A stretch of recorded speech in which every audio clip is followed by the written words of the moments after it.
I will now call this Committee of the Whole meeting to order. We will start with the land acknowledgement statement. In the spirit of reconciliation, we acknowledge with respect the history, spirituality, and culture of the Anishinaabe, the people of the Three Fires known as Ojibwe, Odawa, and Potawatomi Nation, who have inhabited this land from time immemorial, and further give thanks to the Chippewas of Saugeen and the Chippewas of Nawash, now known as the Saugeen Ojibwe Nation, as the traditional keepers of this land. We also recognize the Métis and Inuit whose ancestors shared this land and these waters. May we all, as treaty people, live with respect on this land and live in peace and friendship with all its diverse people.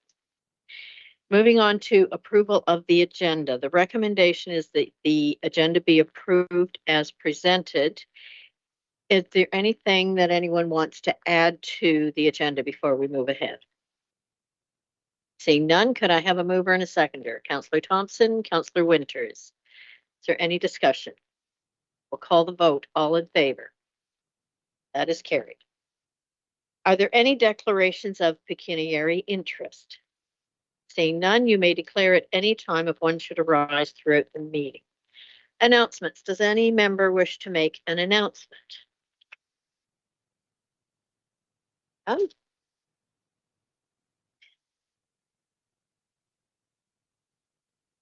Public hearings.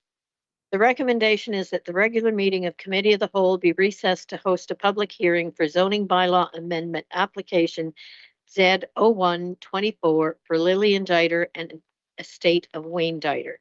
Could I have a mover and a seconder? Councillor Thompson, Councillor Coburn. Is there any discussion? Call the vote. All in favor? That is carried.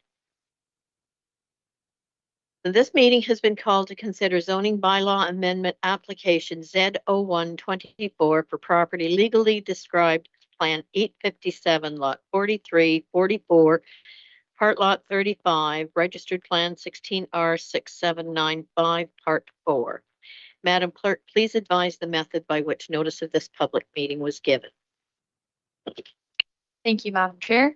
Notice of this public meeting was given by ordinary mail to all property owners within 120 meters, 400 feet of the subject property by email to all the prescribed bodies on February 7th, 2024, posted at the subject property and posted on the Township of Georgian Bluffs website.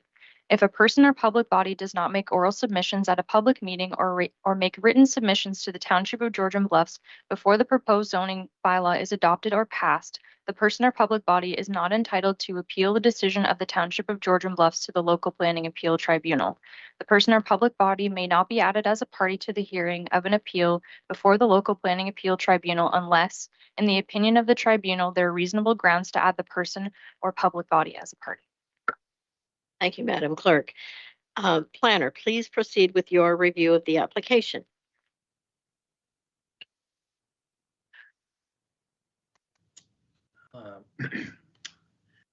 Hello, everybody. Dave Wellwood from JL Richards here, the consultant planner. I'll be happy to go through the report in front of you briefly and turn it over to you for any questions. So this application is related to a consent application filed B07-24, which was heard and approved by the Committee of Adjustment on March 19th, with several conditions, one of which included the coming into effect of a zoning bylaw amendment to rezone the subject lands from the planned development zone to the residential 1 zone. So that's really the purpose of this application, is to fulfill that consent request. The application zones both a severed lot and as retained lot to the residential 1 zone. A small area of the severed lot is zoned environmental protection, and there's no changes proposed to that area. The lands are located along 2nd Street in Shallow Lake, south of the intersection with 1st Street. They're designated secondary settlement area in the county official plan and residential in the township official plan. That environmental protection zone I mentioned reflects a small portion of the Parkhead Creek flowing through a corner of the severed parcel. The purpose, therefore, is to facilitate future residential construction on the severed lot, but also to recognize the existing residential dwelling on the retained lot. We are recommending a site-specific exception to the requirements of the R1 zone for the existing dwelling on the retained lot, as there is a slight variance in the required front yard setback to that existing dwelling. The township official plan targets 15% of new development to occur via intensification in the settlement areas. So this application is a good example of how that target can be met. It does promote small-scale intensification. There is water services available for the proposed development. The application meets the policies for servicing in both the official plans and PPS. There is sufficient land outside of that environmental protection designation I mentioned to facilitate future home construction on the severed lot. The Grey Sauble Conservation Authority has commented they have no objections to the rezoning. However, they do note that a permit will be required prior to the attaining of a building permit for the future dwelling on the severed lot. We've also received county comments indicating that while there are significant woodlands on a part of the property and adjacent to the property, the proposed development is entirely located on previously disturbed lands, so there's no anticipated negative impacts to natural heritage features, and so there's no requirements for an environmental impact study. In sum, aside from the front yard setback to the existing dwelling, which will be rectified through the suggested exception zone, the lots meet the requirements of the zoning bylaw. We recommend that the application conforms with the official plans for both the county and the township, that it's consistent with provincial policy statement, and it conforms with the intent of the zoning bylaw. Therefore, it is recommended for approval. So thanks very much. Happy to answer any questions. Thank you. No members of the public registered with the clerk to provide comments in support of or in opposition to the application. Does council have any questions regarding the proposed application? Councillor Day. Thank you. This question through you, Chair, is to, or different names for you in different meetings, to our planner. We've looked at places in Shallow Lake before, and petroleum wells have come up previously. I noticed in one of the documents it talks about a holding provision, and but then there is no map on which I could see the holding provision noted. And I'm sure I missed something in the many documents about the petroleum well. I'm curious about. I'm sure this will be something as the property is further developed, they'll figure out where that is and it will be managed properly. I'm curious about why there are so many petroleum wells in Shallow Lake and if the holding provision should be noted on a map or in a little bit more detail. That's a good question, and I'm trying to find the reference to the petroleum well in the comments. I know I've seen it. I believe it was in the county's comments, and I looked it up, and it was quite far, a couple hundred meters at least, to the west. I believe in the consent condition there was an advisory notice that was made in that report. But I'd have to get back and look at the exact wording of that. I don't know, Michael, if you recall any differently. Thank you. I think Michael has a comment to make here. Sure. Thank you, and through you, Madam Chair. The mapping that identifies general locations for abandoned petroleum wells is not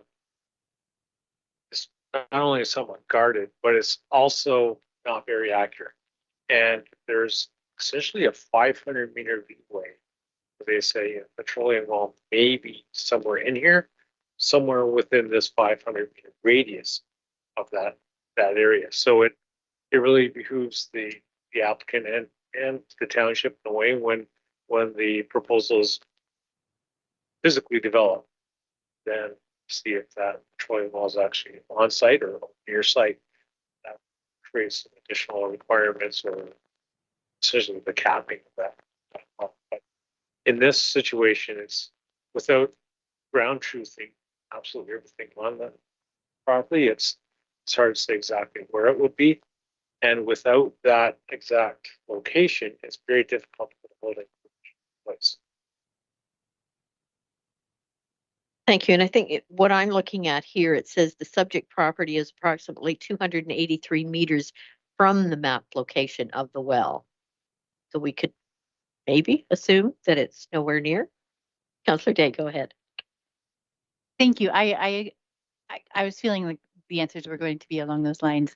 And part of me just, we've only seen holding provisions once before, so I'm still learning how they are managed. And I'm also still curious, and this is a conversation, should be maybe a conversation for another time. If we know why there are so many, why we've seen this before in Shallow Lake with petroleum wells, if it's something we should be aware of in that part of our township. So you, Madam Chair, it's hard without really digging into the history of Shallow Lake to know why there would be petroleum wells in that area. It's hard to know if there's a concentration that's beyond what we would typically see in this area. I know in my days of working with the town of Blue Mountains, especially in the Craigleith area, there were petroleum wells because of the shallow limestone and bedrock really created that resource to be exploited. So we could certainly look into it further, perhaps through our next comprehensive update to our zoning bylaw or official plan, just to see if we can get a bit of a handle on where they are and why they came to be. It combines with another thought that I had about this proposal, looking at the aquifers. There was a statement from Grey County about how there's highly vulnerable aquifers and how low impact development infrastructure is recommended. And if we have the combination of aquifers and uncapped petroleum wells, it seems like something, again, not necessarily in this meeting, but at another date might be worth us investigating further. And with that Grey County comment, if I may, just I wanted to check in. It's a recommendation from Grey County that low impact development and infrastructure is recommended. I don't know if anyone a little bit more involved in this project itself would be able to speak to whether or not the recommendation for that low impact infrastructure would be followed or not.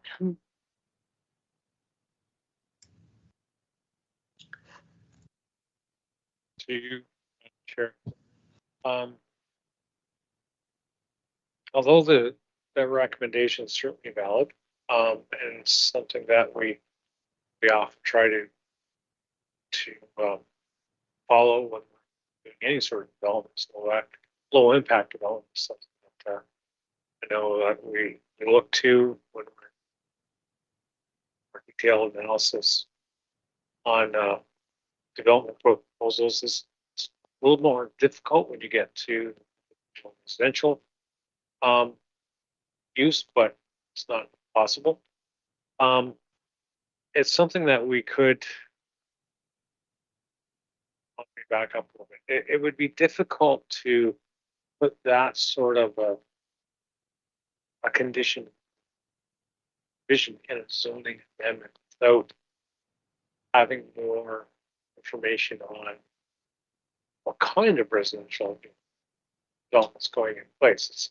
It would be single family residential development. But it would be harder to implement, I think. It's actually something that falls out more at the building permit stage than the zoning stage. Thank you. I suspected the answer would be along those lines too. Thank you. Councillor Coburn. Thank you, Chair Carlton. I do apologize. I believe Mr. Benner's microphone might be cutting in and out a little bit, so I may have missed some part of that discussion, but you had said that the property is 283 meters from the map location of the well, but the report does go on to say that the location is on the original township lot that may be different from the original township lot and that it could be near the lot line. So when county planning staff recommend the applicant do their due diligence by consulting with an engineer to locate the actual location of the unknown petroleum well, how does that, do we just push that off until a later date, or is that now on the developers radar? And it just seems to be a bit of a gray fuzzy area within that one paragraph of the county comments. Through you, Madam Chair, if I may, that is a condition of provisional consent approval. So that's required that they address the county's comments to our satisfaction, to the county's satisfaction through the approval of the consent. Okay, are there any other questions or concerns from council on this one? Seeing none, I will now call for a vote on the motion on the decision.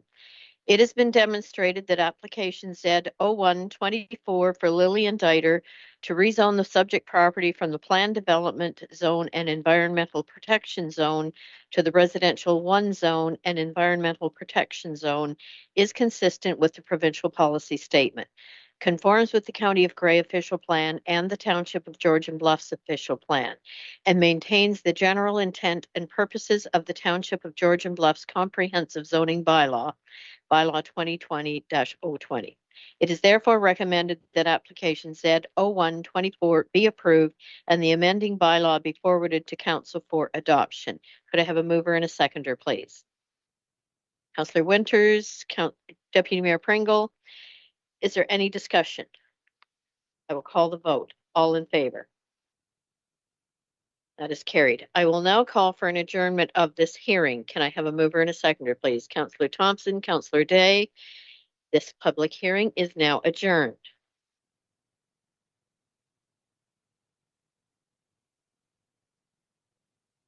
I will call the vote on the adjournment. All in favor? Carried. Delegations or public question period. Items on the agenda. Any person who wishes to appear before council regarding an item on the agenda shall make written application to the clerk by 3 p.m. the day of the meeting. To register, go to www.georgianbluffs.ca/delegations or call the clerk's office at 519-376-2729, extension 603. Item 7.1.1 is Bass Lake Access Neighborhood Association.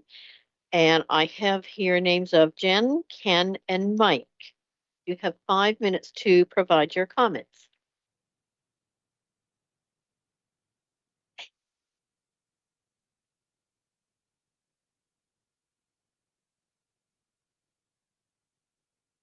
My name is Mike Patiacci. Thank you for the opportunity, Madam Chair. 5 minutes is long enough for us. We've already presented this a few times. This is Jen. And we all live in Bass Lake and enjoy Bass Lake very much. The information we've provided, I think, is pretty self-explanatory. This, I think, is our 3rd or 4th delegate. I'm the treasurer of the association, the new association that's started. Jen is the secretary. As a resident, will be the master carpenter building the stairs.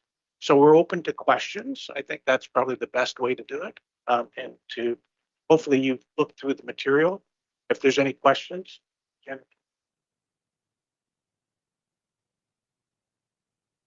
Open to ask questions. So normally at this point, this item is coming on our agenda later. I think we would have questions there with our staff report at a later point.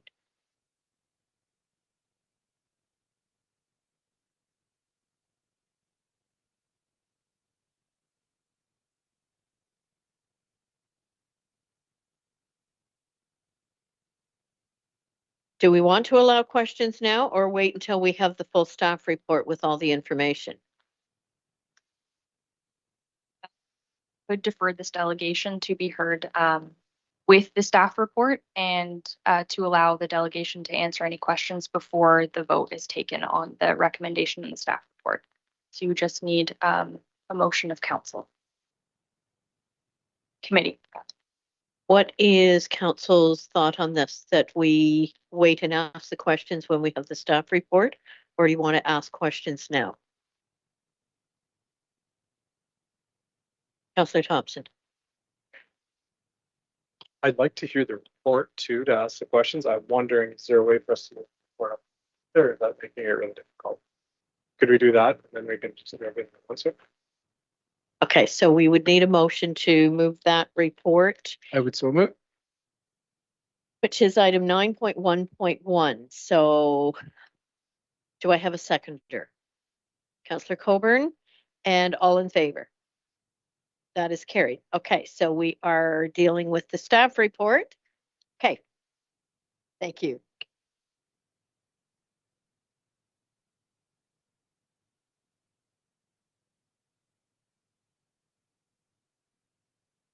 Good evening, Mayor Carlton, members of council. I will keep my comments fairly brief. As the delegation has indicated, this is a continuation of an ongoing. Actually, does this need to be? The recommendations need to be put on the floor first. Sorry, speaking out of turn.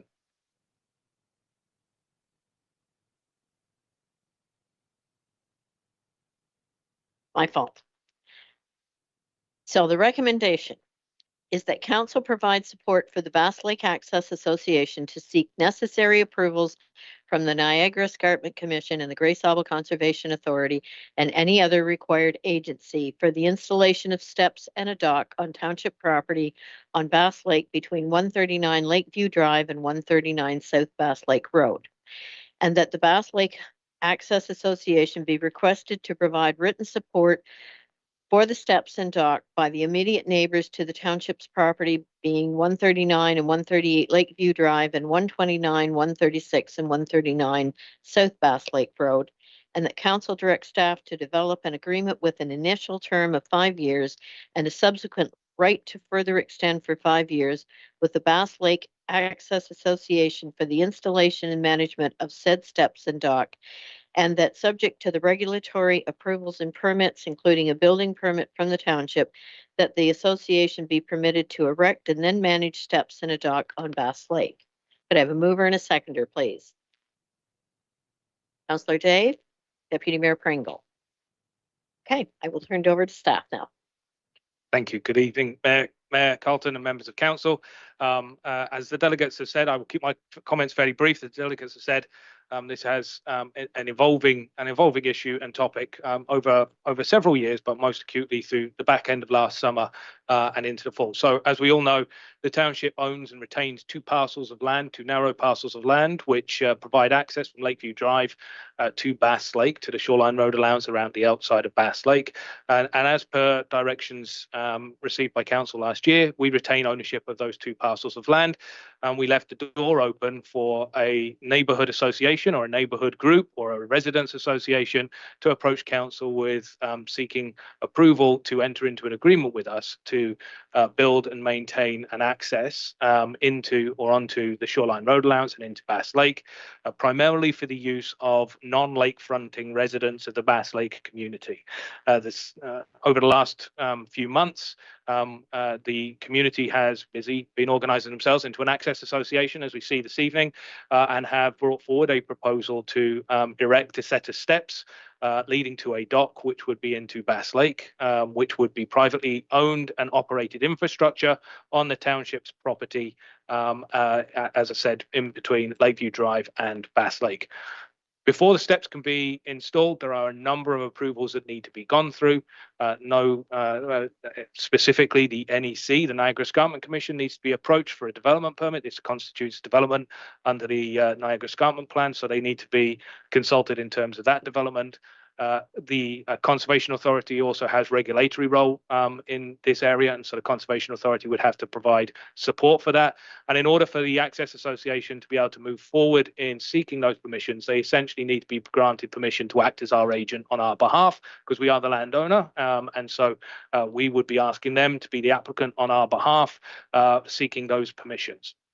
Assuming all goes well with that permission, then we would enter into an agreement. And so at this point, what we're providing the direction in front of council today, committee today, is to provide support for the Access Association in completing the development permit application, submitting that to the NEC, starting the conversation with the Conservation Authority, both of which processes are probably going to take several months to conclude. While we're going through that process, we would also start drafting a template agreement Assuming that permission is then granted, we bring that agreement back for approval by council. And the broad outline of that agreement is included again as the recommendations to provide staff some clarity as to how to move forward on this one with a 5-year process. Ultimately, the end point would be a set of steps re-erected on a piece of property where there have been steps in the past, leading to a dock, which would provide for non-motorized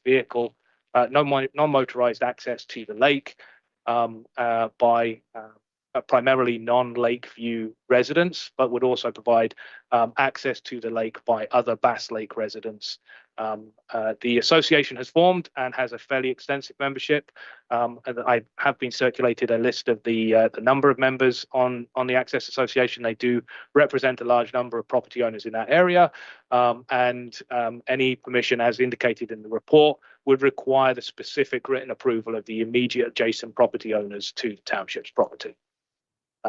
I'm here to take any questions, and as indicated, the delegation representing the Access Association is also here to take questions. Thank you.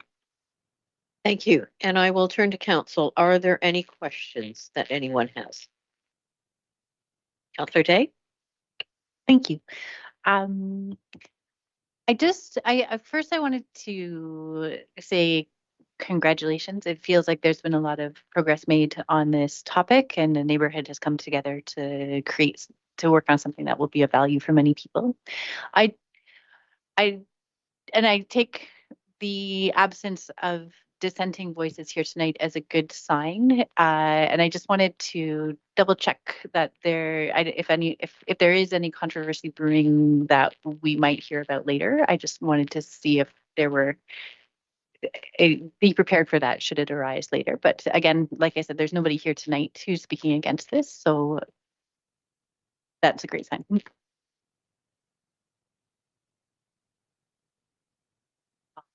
major part of it was that it was going to be built at the second, not the one that we were proposing, because the houses that lay there are really close to the access. It will reflect on the enjoyment of the lake and all that other, like, understandably so. There might be a little bit, but I think that everybody's pretty much come to terms with it. Now knowing that it's going to be further away from the people that were dissenting. Don't anticipate anything, but I can't promise you. Okay. Oops, sorry. That is a very fair statement, and I appreciate your candor. My follow-up question, if I may, is and I have no idea if this is a likely event or not, should the properties adjacent to the stairs be sold in the future? Will there be provisions for getting written assent from those new property owners as well? So through you, Mayor Carlton, no, as would be fairly typical when a property is sold and purchased, you're buying it in a kind of as is, where is type condition. And so if an agreement is reached, then it would be incumbent upon a new property purchaser to understand what it is they're living next door to. And this would be one of those things. And so that's one of the reasons why we want to reach out to make sure that everybody that lives around this is happy at the steps going in. Thank you. Those are all my questions. And again, great work finding collaboration within your community. Thank you. Councillor Coburn. Thank you, Chair Carlton, and Tobin or Councillor Day had a couple of my questions answered, so that's checked off. I do have two questions, and I believe this would be through you, Chair, to staff. My question has to do with concerns regarding liability and insurance. I see that the association's plan includes an amount for insurance. Is it enough? Where does that put us as a municipality in terms of any risk? And is there any impact to our insurance for the structure on our property? So through you, Mayor Carlton, to Councillor Coburn. Good questions, as always.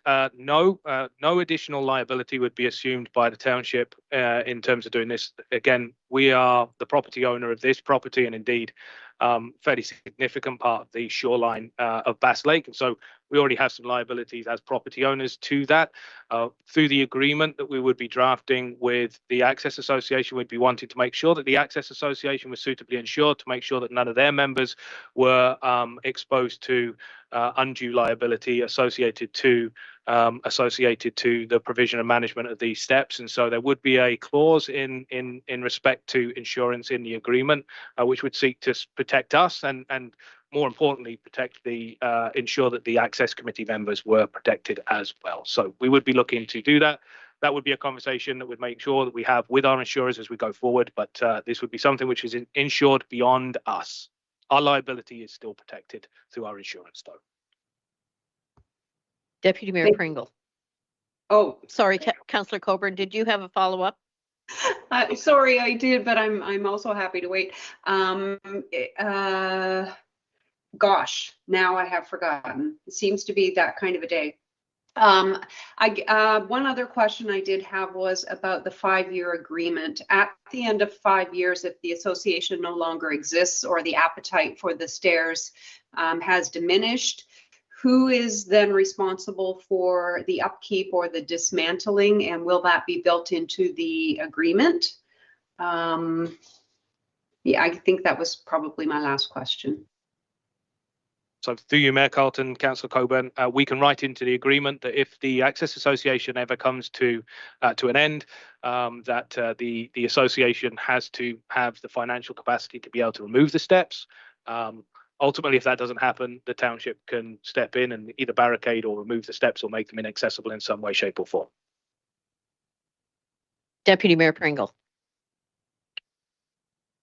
Thank you, Mayor Carlton. Yeah, I know. I just this was a comment from me. Really nice to see this project hopefully go through and get all the T's and I's dotted here and make this happen. It's been a great amount of work on a lot of people's behalf, so it's nice to see. Hopefully, it's going to go through. I did have my question too there, but Councillor Coburn beat me to it there on the liability. That was my biggest concern too, was who's going to be at the point of a liability if ever the case came about. So I'm glad to see we've got that all across and looked after. So other than that, I have no other comments, and nice to see the project hopefully going through. Thank you. And I think Councillor Thompson had a question. Yeah, I echo the comments about the hard work done by the ratepayers to move the project forward, and I can certainly see the planning and the work that's done to move it ahead.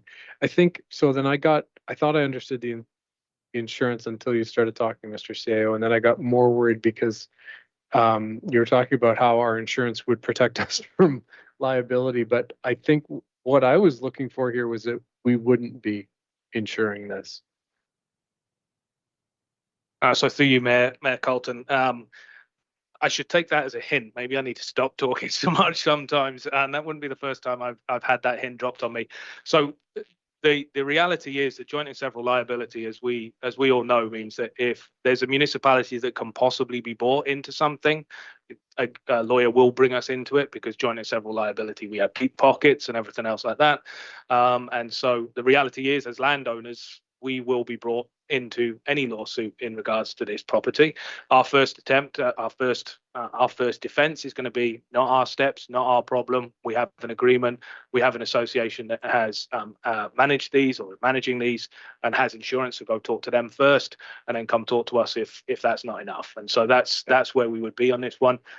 The unfortunate reality is that is how these work.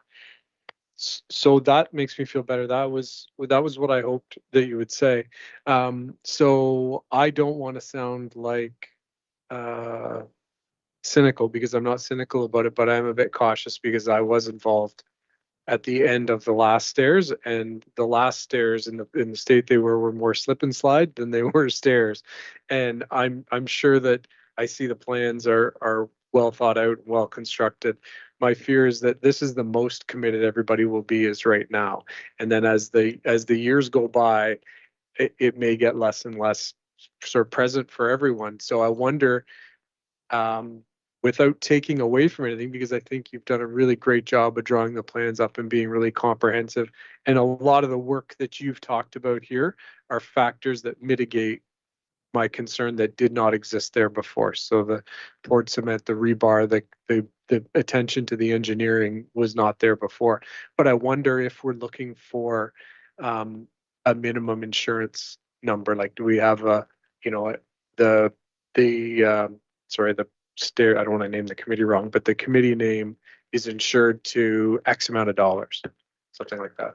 So through you, Mayor Carlton, that would certainly be part of the agreement. We'll work out what that number is.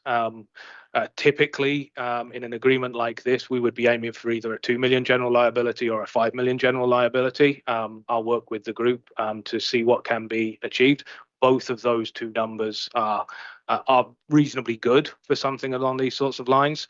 I'm forewarning, I'm going to ask for 5 million and we'll take it from there. But 2 million would be the absolute minimum that we see on a typical sort of agreement of this nature.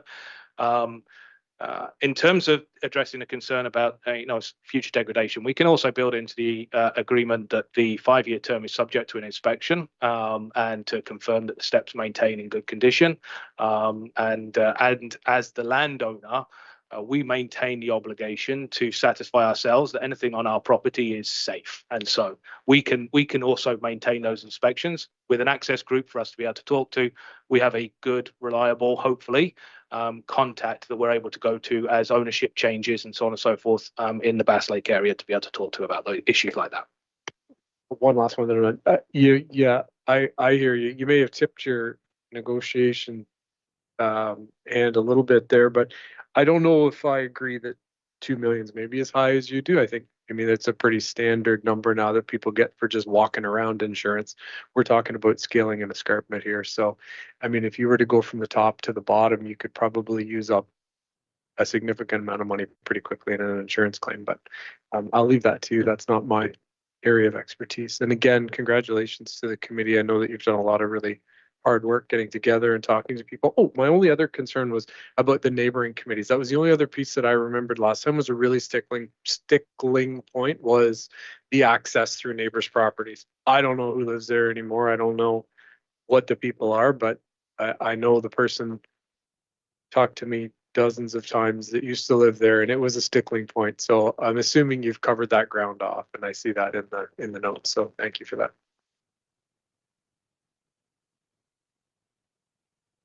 So we have to ask you to come to the microphone because those online cannot hear your comments from back there. So what I'd suggest is there's a brand new group of people within that community. This has been excellent as far as connecting everybody together and families and understanding the value that the lake has to the community. And I don't think you'll have a more committed group than us right now. So, and I think it will be consistent. So we're happy about that. Yes. Can I just ask you to wait? Councillor Winters has his hand up, Yeah, so I'll come back to you. Well, I'm okay if Councillor Thompson wants to finish doing what he's doing, because I'm building off everybody else's comments, so I'm okay with that as well. So I'm thrilled with what you're doing. I'm trying to think ahead to what did we experience last time and build it into this time. My other curiosity was what have you imagined for motor vehicles? So I think the intention is to not have motor vehicles there. In the past, they had motor vehicles there, not because they wanted to, but because people just did it. So I don't know if as an association you've thought about what are we going to do when we come down and there's a boat with a motor on this dock. And so I don't need an answer to that. I'm just putting that out there for some consideration when you're developing the agreement. I don't intend for that to hold you guys up. I offer that just for, I remember that was a bit of a challenge we looked into. Thank you. And to echo off everybody else's comments, I mean, I do want to say to the group, congratulations. This has been going on for a long time. I think it makes sense. But as I read it, and I'm not trying to be a pessimist here, is the intent that it continue to be open to all of the public, right? And that's exactly what I expected there. I get different heads moving in the audience there, because we're going to run into parking issues. We're going to run into enforcement issues. The cleanest way to do it would be for the township to stand up and say, listen, we're going to keep this open, but we're going to lease the allowance to the association for their private use for a 5-year deal. I see problems with parking. I see problems with the public accessing motorboats, doing exactly what Councillor Thompson. I also see issues with liability as far as the municipality. I mean, to say to somebody, yeah, we're going to lease you or give you an approval to build some stairs on our land, we'll give a building permit and we'll Hail Mary and keep it safe. I think there's a cleaner way to do this. And if you can just confirm through the CAO that it's not the same location where the existing stairs are, right? This is the access to the north, closer to the campground, correct? Or is it the same one? Same one down at the end of the road. Okay, thank you.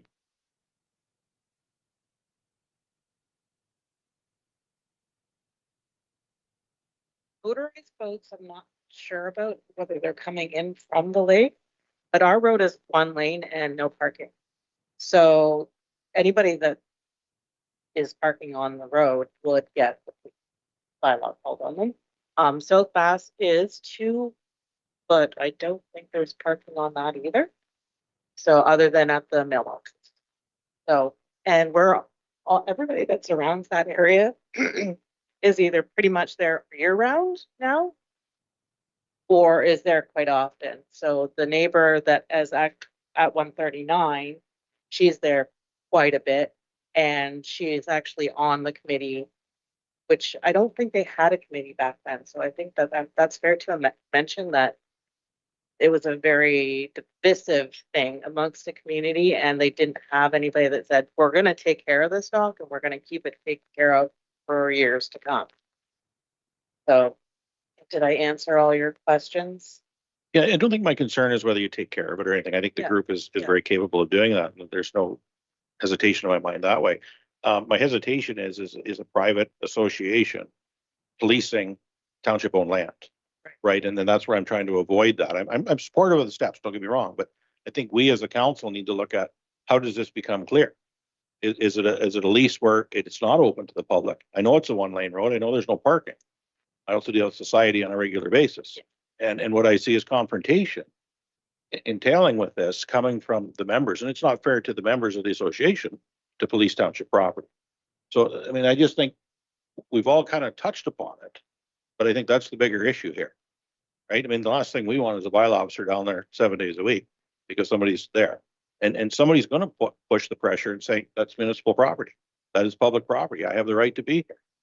I'm going to park my boat here. Yes, the association built the dock. Yes, there's a group of you that have ownership of the dock. There will be one. Come and camp out on your dock. I can see it happening, right? I mean, I'm not being a pessimist. I want to see this go.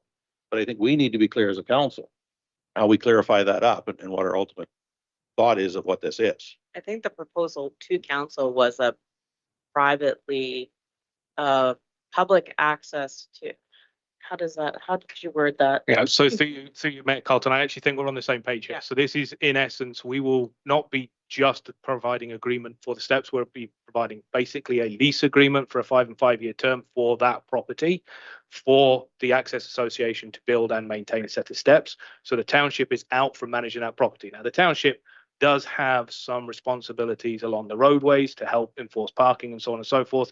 So there could be times where we're involved in enforcing parking, but that's not dissimilar to what we find in other areas. We have similar issues in Oxenden, as you're aware, and various other areas that we have some challenges from time to time. They tend to be fairly limited. And in our experience last year, 1 or 2 tickets is usually enough. And we've got some news coming later this year. Tickets should be a little bit quicker and a little bit easier for us. So yes, in essence, I think we're on the same page. An exclusive lease agreement for the construction of the steps, and the township would probably put some no public access signs up on the road to help. And we all need to work together, but I can see where that's going, and it's not fair to the residents or then the association to police our own issues. So I think that clarifies it. Thank you. Councillor Day and then Councillor Coburn. I think this will be a very short question to CAO Lobley. Do we have the staff capacity to ensure insurance is paid annually and that the steps are investigated or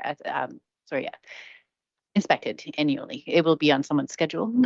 Yes, through you, Mayor Carlton, yes and yes to both those two things. We can easily add this to somebody's schedule to make an inspection visit, and it is fairly routine practice for us to both gather and issue insurance certificates on an annualized basis.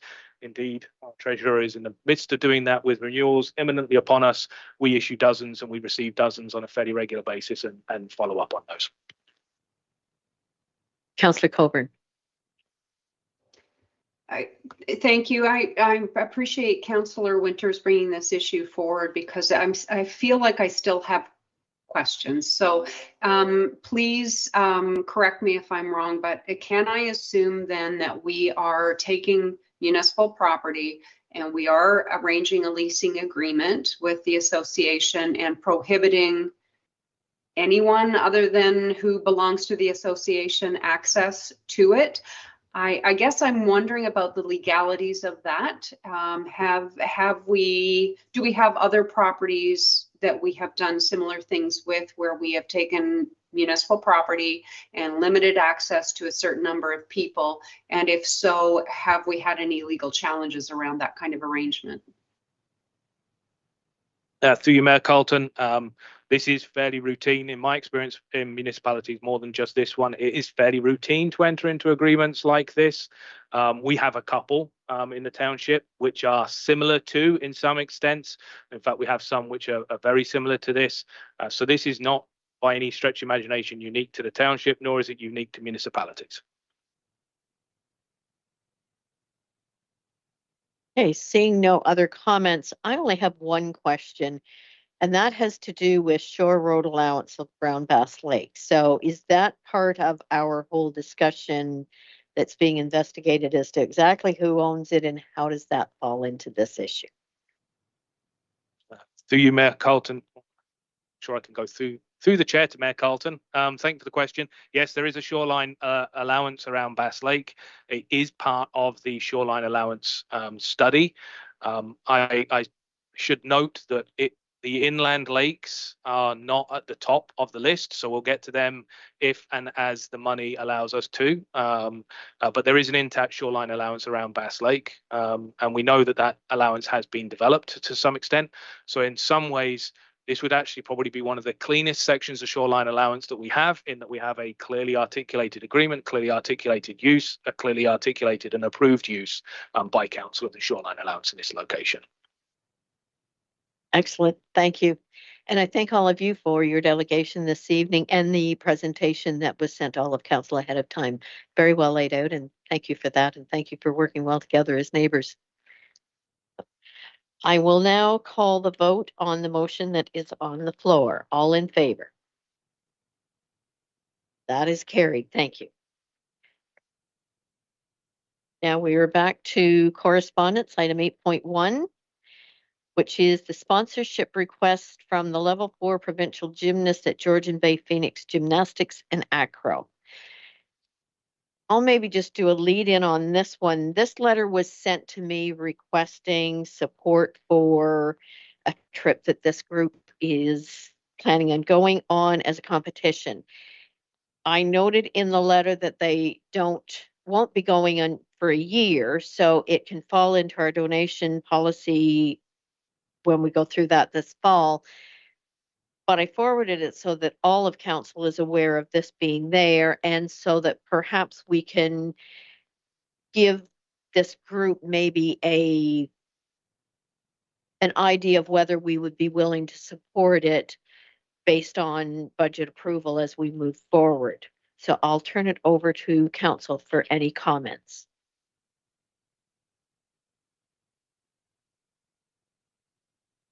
Seeing none, Councillor Thompson, did you have something?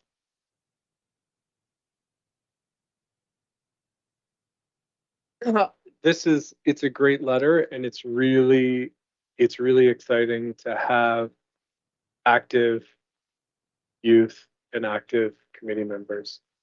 I don't want to sound like a pessimist, but here's the challenge that I'm going to see is we have every year broomball, fastball, skating, dance, and these are all people that are also, and the exciting part of this is we're talking about an international competition. We have many teams that are involved in international competitions. We have national champions in this past year from within our community in different sporting events. either participating in as champions. So it is a slippery slope for us to get involved in the sponsorship, and especially in a really tough budget year, because this sponsorship is public funds to these teams, where people are also having to make a choice about what they can afford to and not can afford to do. So I have some caution just about how far we open the sponsorship in this regard. So having said that, I don't want it to be mistaken. It's an amazing opportunity for these youth, and I'm thrilled that they are doing it, and that's happening for us. Councillor Coburn. Yeah, I agree with everything Councillor Thompson just said, and I do believe, and hopefully the clerk can verify this, but we have asked for that donation policy to be revisited, revised, possibly with more concrete criteria. And so until we get those revisions back, I'm hesitant to make a decision on this one at this time. Any other comments? Deputy Mayor Pringle. Yeah, thanks, Mayor Carlton. Yeah, I'm in agreement with the other councillors there too on that. I'm just wondering if instead of a financial donation, obviously they're looking for a financial donation, but is there an opportunity for us to offer up time on the signs we have in Shallow Lake and at the township office for their fundraising efforts? It really doesn't cost us anything to advertise for them if they got a function going on, if they got a fundraiser that they need to advertise or like to get advertised out to the public. Is there an opportunity for us to advertise that for them just to help out as opposed to a financial donation?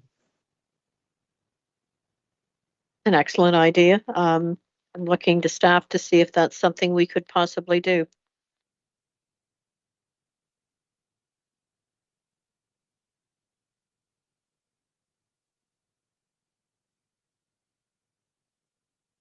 Yes, we absolutely can. Okay, excellent suggestion then. And as I said, I brought this forward because the letter came to me, and I don't think the mayor's the only one that needs to be getting this information. It needs to be in front of all of council. So we, at this point, will simply receive this for information and move on to the next item on the agenda, which I think is 9.1.2. Building shared services pilot with the city of Owen Sound. So the recommendation is that council direct staff to enter into a shared service model with the city of Owen Sound for the provision of building services, and that the CAO be authorized to sign an agreement for the provision of shared services as per this report to extend no later than December 2024, and that staff prepare an amendment bylaw to designate staff of the city of Owen Sound to act as chief building official, deputy chief building official, and inspector as needed, and that the agreement specify an agreed on day rate for building services to be provided to the township by the city, and that the township be invoiced on the agreed day rate on a monthly basis, and that a report to council on the pilot be provided before the end of 2024. Could I have a mover and a seconder, please? Councillor Coburn, Councillor Day. Is there any discussion? Turn it over to Theo Lobley for comment. Yeah, so through you, Mayor Carlton, I apologise. You're going to hear a bit from me this evening. A lot of these reports either have legacy from last year or fall under my new camp. So this one is in response to a short-term pressure we have in staffing on our building services team. We have 2 members of the building services team who are on personal leaves, parental leaves, and will not be at the township for a period of some time. That leaves us in a little bit of a bind in terms of staffing for a fairly short period of time. Whilst we think this is going to extend through the summer and into the early fall, this is not a permanent issue, a permanent challenge, but something which is temporary in nature. We also know that we have struggled over the last few months to recruit and attract a building inspector for the township, and have been relying on external consulting services to help bolster our staff team as we've gone through that period. So this is an alternative way of continuing to deliver services to our community and residents in respect to building supporting building services across the township. The City of Owen Sound has a team of skilled building officials that work as part of its team and have offered their services for 2 days a week to help support the township as part of a bit of a pilot. There's an opportunity that opens up through this period of staffing pressure for us to explore what a shared services model might look like for the township of Georgian Bluffs. As commented by many members of council, and indeed was a priority through the last strategic plan period, looking at opportunities to build relationships, look at shared services, look at efficiencies where they may exist with neighbouring municipalities is something which there has been some interest in. And this is an opportunity for us to explore that over a defined period running through the course of 2024. The City of Owen Sound would not be the only building service that we have. We would continue to provide drop-in services here. We have staff starting from a temp agency at the beginning of next week to provide support to walk-in clients. We continue to provide at a point of call-in for members of the public and residents that wish to ask questions. Our Director of Development Services continues to be on hand and able to help provide support at the township offices. And we will continue to provide inspection services, some inspection services using RSM Consulting, as we have done over the past few months. As we continue to look at what building services could be in an alternative reality through this period of, as I say, short-term staff shortage. This is, again, by no means us breaking the mold. Indeed, across Grey County, there are a number of municipalities that operate shared services and consultant-supported services for building services. So this is an opportunity that we perceive presented before us for us to be able to work in partnership with the City of Owen Sound over this period of staff pressure in our own team and to explore what a shared service system might look like. The intent behind the pilot is at the course of this year, at the end of this year, a report would be brought back to council to share the successes, any challenges that we might have encountered, and to look at potential future opportunities that might exist from a shared services perspective, be that with Owen Sound or any other municipality nearby. So pleased to put this before you. We think it's a bit of a different way of exploring a what we hope is a temporary period of staff pressure. Thank you for that. Any questions? Councillor Coburn. Thank you, Chair Carlton. No question. I just wanted to thank our CAO for taking the initiative to look for an alternative method of getting some of the work done that needs to be done. We've seen a lot of external consultants over the years, and they do tend to be more expensive. And I love that this is opening the door to future, hopefully, shared service arrangements. And I think it's great that it's a pilot so that we have some time to take a look at the results and evaluate that later. So thank you to staff for making that happen.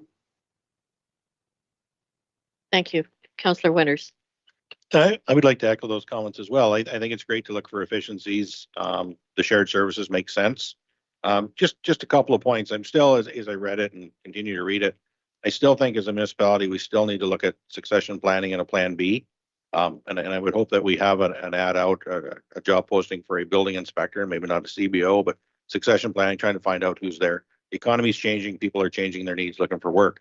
I keep hearing the statement, it's a short period of time. It's a construction season, and things can either go really well or really bad in a construction season.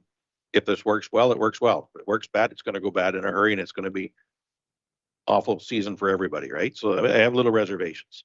But I would like to know at some point in time if we can get an update on what we have paid RSM as a consulting firm. I mean, I keep reading in here that, you know, we've had some efficiencies, we have some staff vacancies, and it's offsetting.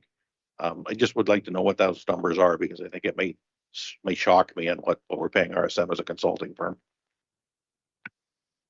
So through you, Mayor Carlton, we can certainly bring that report back and share with council what the current rates are. I think it's fair to say that yes, they haven't led to a budget pressure. Our fees are able to cover these things, and they haven't led to a budget pressure. But we are paying consultants more than we would pay staff. Councillor Thompson. No? Okay. Oh, Sam, go ahead. Sorry, I can just answer that question right now. To date, since we have started using RSM, we have paid $92,205 to them. And the date started in September last year? August of last August. year.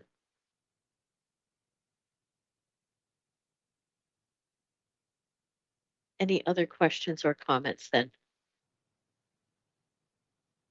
Seeing none, I will call the vote. All in favor?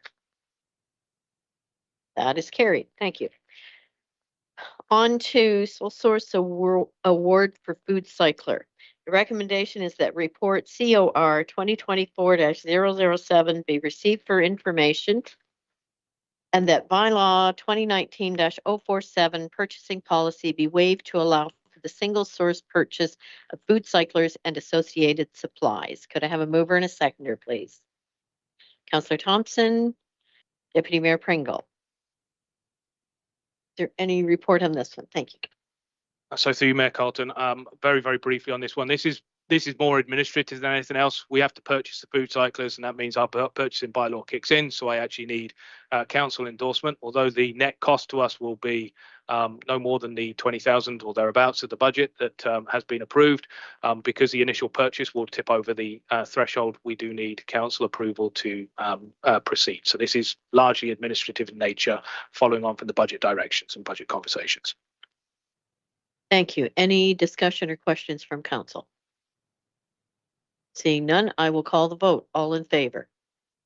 That is carried. Item 9.1.4. The recommendation is that council direct staff to issue a request for proposal for consulting support for developing a new garbage collection RFP to be issued and awarded in 2024 for future budget consideration, and that the costs associated with developing an RFP be funded from the working capital reserve, and that staff are directed to undertake a community engagement process around priorities for future garbage collection in the township. Could I have a mover and a seconder, please? Councillor Thompson and Councillor Day. I will turn it over to staff. So through you, Mayor Carlton, this is one we've talked about a number of times around this table. I know it's an issue which is close and near and dear to many of our residents' hearts, is garbage collection. So we currently have a garbage collection contract, which is a 5-year contract, which expires toward the back end of 2025. And so we need to start thinking about what garbage collection beyond 2025 will look like. We also know that there is a significant shift in the provincial garbage collection landscape with the Circular Material Recovery Act. Anyway, the new act that is, and I can't remember the name of it off the top of my head, that's changing quite significantly the garbage collection landscape. We're already experiencing the first phase of that change as we've entered into a period where we are no longer ultimately responsible for blue box collection, whilst we are still providing that service to our residents on a week-to-week basis. We are now doing it ourselves as a contractor to the province, and in 2026 we will no longer be the middleman in that affair, and it will be an arrangement directly between the province and a contractor to collect blue box materials. The township will be out of that picture. That is having very, very significant impacts already, despite the fact it is only just beginning. That is having very significant impacts on the garbage collection landscape.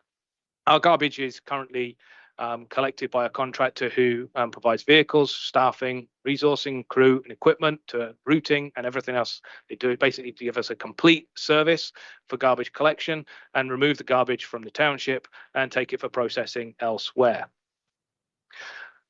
We have been informed, let know that the changes that are in the garbage collection system, industry, as I say, are significant, driven by provincial pressures, but they are also themselves being driven by a number of other pressures. Staffing has and continues to be a significant issue for garbage collection companies, and so they are looking at ways in which they can expand their labour pool and market for potential drivers and collectors to come and join them. And so one of the things that we've been advised is that it's highly unlikely that we will be able to see a manual-based collection occurring in the future. It probably means that, like other Grey County municipalities, we will be seeing a transition away from black-bagged garbage and moving towards a cart-based system of some sort. There are a number of cart-based systems that are out there, from the sort of wheelie bin that you drag down to the end of the drive, which is then manually dragged to the back of the truck, and the truck lifts it up and drops it in, to ones which are fully automated. The truck just pulls up the side of your drive, automatically picks the can up and empties it into the vehicle. With the advent of cart-based collection systems, we understand there will be an impact on the equipment that we have available to us, and also the nature of those carts, how those carts are collected, the amount of garbage that's in them, the frequency with which those carts are collected, are all subject to some change and evolution. We're also aware that the province has, since 2016, committed to, at some point in time, splitting out organic waste collection from the general waste stream. Organic waste, the sort of waste that you might generate in a yard, or the sort of waste you generate in your kitchen, is biodegradable, and it's a methane producer. As part of climate change commitments, there is a desire to see less organic material, and hopefully the elimination of organic material ending up in landfills. And so there is a desire to see that separated. That's one of the things that has often been talked about as a source separated organic, i.e. it gets separated at the point of collection by residents. They have a container for organic material, a container for non-organic material, and a container for recyclable collection, possibly other containers as well. There are a number of other pressures in the waste sector that the township currently does not respond to. So many municipalities offer periodic large item collections, or the ability for hazardous waste collections at the doorstep rather than taking them to a central point. Some municipalities provide for larger organic collections, such as leaf and yard waste from a doorstep, for example. There are an increasing number of municipalities that are providing access to additional recycling depots for things like polystyrene, for mattresses, so on and so forth. These are all things which at the minute the township does not offer or provide, but they are things that we have heard over the last, certainly since I started in 2022, heard an increasing number of calls for a greater amount of our waste to be dealt with in different ways. Last but by no means least, the township has committed through its corporate climate action plan to look at ways in which we can address climate change in our operations. And as one of the largest services that we offer on a day-to-day, week-to-week basis, garbage collection is one of our larger emissions, potential emissions for greenhouse gas emissions. So looking at the way in which we can adjust that with a mind to our corporate climate action plan is also important.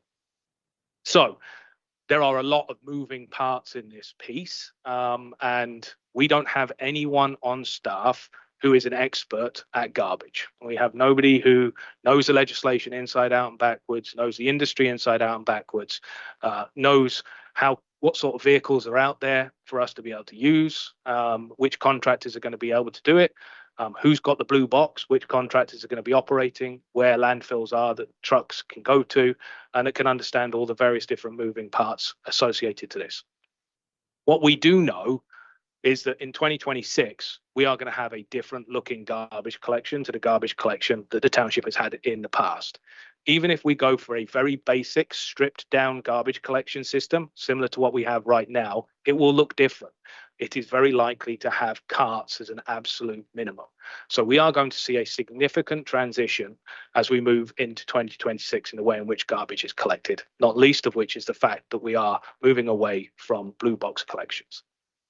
The last thing I should stress is that the experience that other municipalities are finding right now is that despite seeing a halving of the services that they're providing, they are seeing very significant cost escalations. Municipalities are seeing between 60% and 100% price increasing on their garbage collection contracts, even when they've lost the blue box collection. So in essence, delivering potentially half the number of visits to a doorstep, but paying double the cost. And that's largely because of the new equipment that's needing to be brought in, the labour market challenges that the industry has faced, and the new equipment that's involved in that garbage collection process. So one thing we know is it's going to change, and we don't have the expertise in staff to understand the full landscape and narrative. So what we're asking for today is to engage the services of a specialist to help us through that RFP process as we go through a community engagement process to try and understand what community priorities around future garbage collection may be. That's what's in front of you today. Thank you. I will turn to council for questions. Councillor Witters. Thank you. Thank you. I mean, garbage is important. Don't get me wrong. I've got mixed emotions about this. I think it's important that we do it. We do it right. When I first read it, my first thought was, do we have the cart in front of the horse? I think there's a public engagement process that we need to do about, do we collect weekly? Do we collect bi-weekly? Is recycling weekly or bi-weekly? And I think as a council, we need to determine what that is and narrow that down before we hire a consultant and pay him to do the same thing that we can do in-house. So that was my first thought about that, is we've got a lot of information that we need to find out before we can actually hire a consultant and give them the tools. Second part, when I read it, is, okay, we just finished budget a month ago. And we did an 8.63% increase. And here we are asking for another $50,000 outside of a month budget that we just did a week ago. Timing didn't sit well with me. So I spent a lot of time last night. I was going through it. There are a lot of RFPs that are available on the website. The templates are there. I really struggle with, do we need a consultant to do what we can do in-house with community engagement and doing some cutting and pasting and seeing what's out there? I really struggle. To you, Mayor Carlton, Councillor Winter, I agree. I can only apologise for this coming, the timing of this coming the way it has come. The intention is we will do the community engagement. That's something which we're starting. We're in the process of rolling that out over the next few months. So the intention is that we do the community engagement side of things to inform that RFP process. One of the reasons why this is coming before you at this point is we've had a time, as we've gone through budget this year, to sit down and actually look at this one, start looking at the other tenders and RFPs that are out there. There are so many different options out there, and we know that we haven't done a great job in the past with our tenders on this one. And so we know that this is the single biggest service contract that the township issues. The only one that's bigger than this is the OPP contract. So over the next 5 years, in terms of external works, this is by far and away the biggest impact contract that we will issue to our residents. It's the one that touches them every single week. And it is the biggest budget impact in terms of service contracts that we will have. And so we want to make sure we get it right. And when we sat down and reviewed this and spoke to colleagues that have gone through this process in other municipalities, they are suggesting that this is a good way to go. I agree with that, but one of the things I did read last night, I stumbled across, which was interesting, is the bigger wheelie bins actually don't promote recycling because it's hidden. They're a big bin, people try to fill it. Grey Highlands had some great examples of that on their website. But staff, just if you haven't seen it already, but the Saugeen First Nations has an excellent RFP document out there. And I was quite impressed with that, about the fines that they give the contractor for failure to communicate, failure to pick up, failure to do everything. And I thought that is something moving forward that we must have in our new one. But the other part is, I have it, and it came up with accessibility, is big wheelie bins aren't accessible for everybody. There's a demographic that is going to suffer with that. And I mean, it is important. I agree we get it right. I just still struggle with a consultant trying to tell us what we can find pretty quick on the internet. So to you, Mayor Carlton, I really couldn't agree with the points you raised more. They're just some of the many hundreds of points that we have come over in the last few weeks. As I say, we have looked extensively at what others have put out there, and the realm is very, very broad.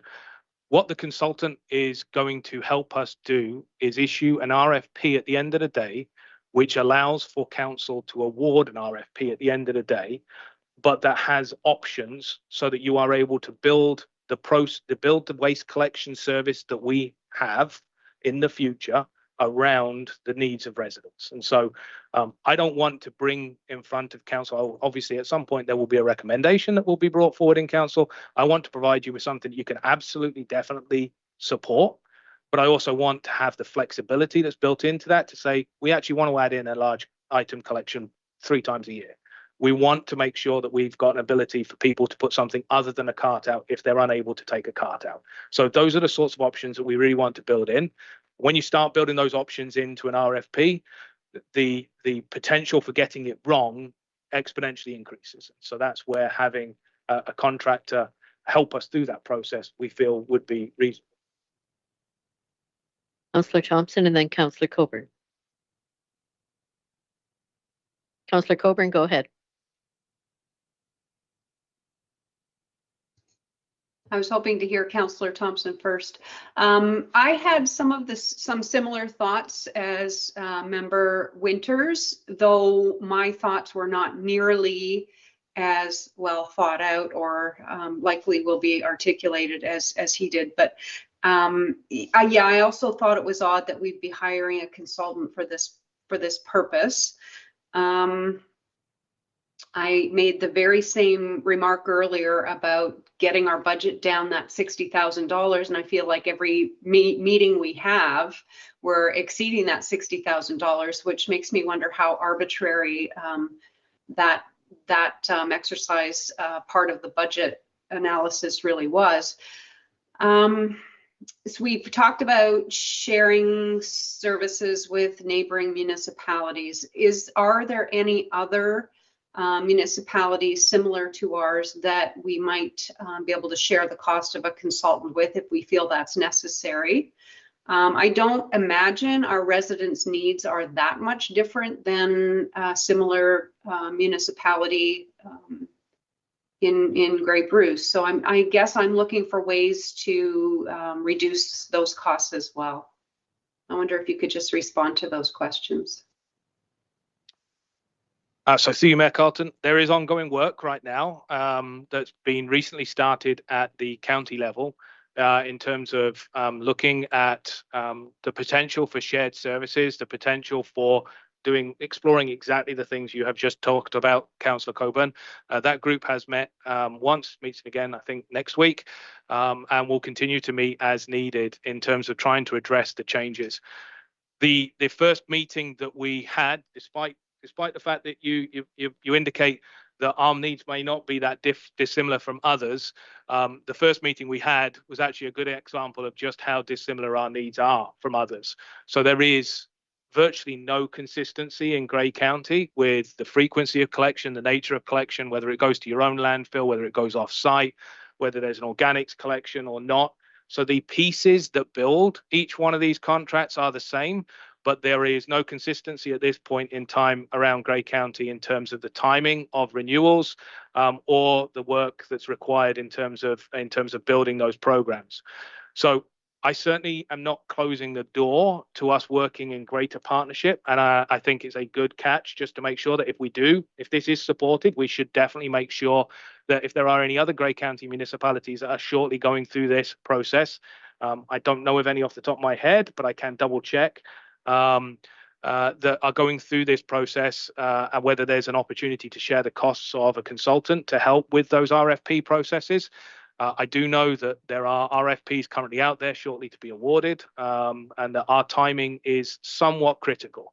So we are already going to be coming back with a recommendation to extend our existing contract. It's a solid 18 months to 2 years after award before we'll be able to get new contractor in. So we are going to have to extend our existing contract already. The other thing is exchanging over contracts in the middle of winter is not going to be ideal. So we'll need to extend our existing contract to allow for a different period of transition. So we know we're up against a bit of a rock and a hard place, which is why we're bringing this forward. And as Councillor Winters' point, my apologies that this was not something that was considered as part of the budget 2024. This is something which really has only come to light as we've had these conversations this year.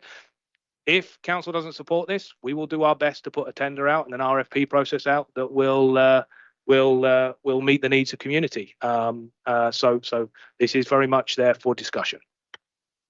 So thank you for those answers. I'm wondering if this is, I know time is of the essence, but is this something that we can put off? Is this a cost we can put off till the next budget year, just to make sure we're working within our means and our tight budget that we've developed for this year? So is it feasible to put it off for a year? My other comment is just that the motion doesn't specify the amount of money to be spent. I know the report, I think, indicates 50,000, but we don't have any upper limit or range within the motion, and I just wonder if that might have been helpful as well. Thank you. So through you, Mayor Carlton, I can answer the second and the first. So the second one is we did reach out to a number of people that are able to and have done this for other municipalities. The costs came in between about 12.5, 15,000 and 50,000. So 50,000 would be the upper limit we would be anticipating, would be subject to coming back to council for award, obviously, as an unbudgeted RFP and unbudgeted expense. So it would be coming back to council for award if we went down this avenue.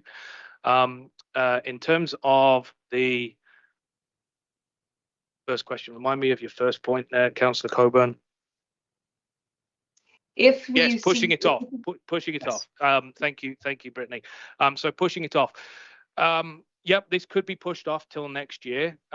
If we're pushing off doing the RFP though till 2024, we won't be able to realistically anticipate seeing a new service provider take over the reins until 2027.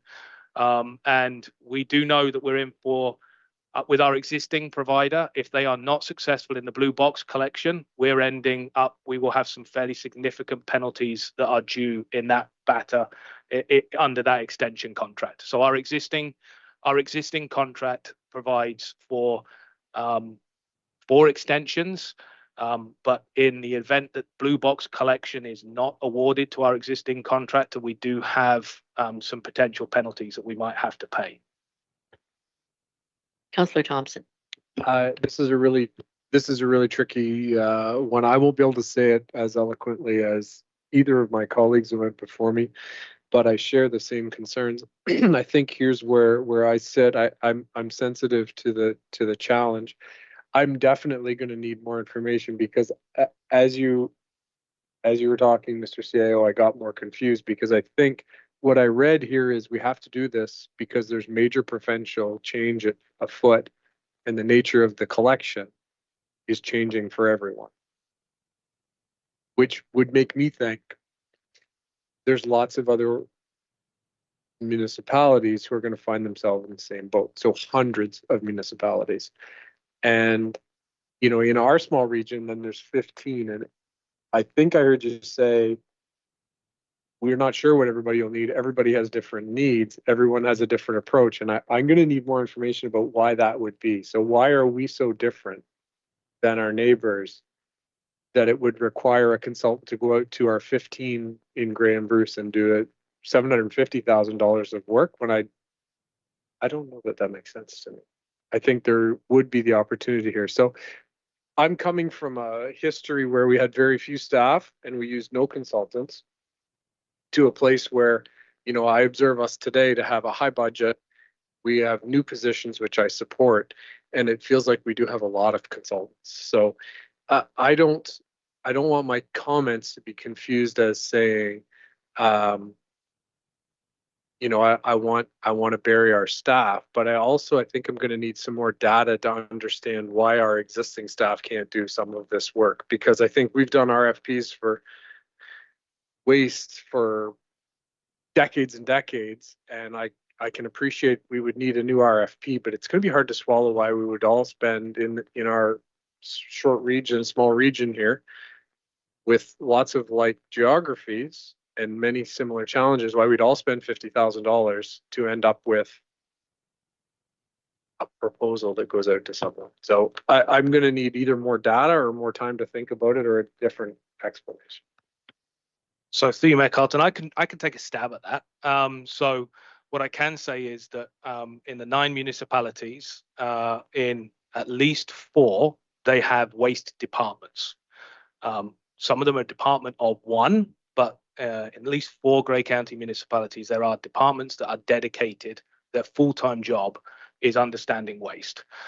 In a further 2 or further 1, they operate their own collection system, and in 3 or 4, they are still operating their own landfill sites. So when I say that the Grey County picture is different, it is different. Everybody is doing their own thing with different resources brought to hand. I don't think all Grey County or all Bruce County are going to need to lean on an external consultant to help them through their RFP. And just for clarity, I'm absolutely confident that we will do as good a job in doing an RFP as we've done any time in the past. I would say that our RFPs in the past have left a little bit to be desired, as we have experienced over the last term. And so tightening our RFP process up, especially given the significant change. The other thing I'd briefly comment on is you're quite right that sometimes it's very difficult when we look at, the work that the municipality does and how that changes over time. The nature of that work has become way more complicated. The changes at a provincial level, whether that be in planning, climate, garbage collection, community improvement planning, asset management planning, means that we now have increasingly specific needs, and that's what you're seeing reflected in front of you. The last thing I'd also comment on is our overall staff complement really hasn't grown significantly.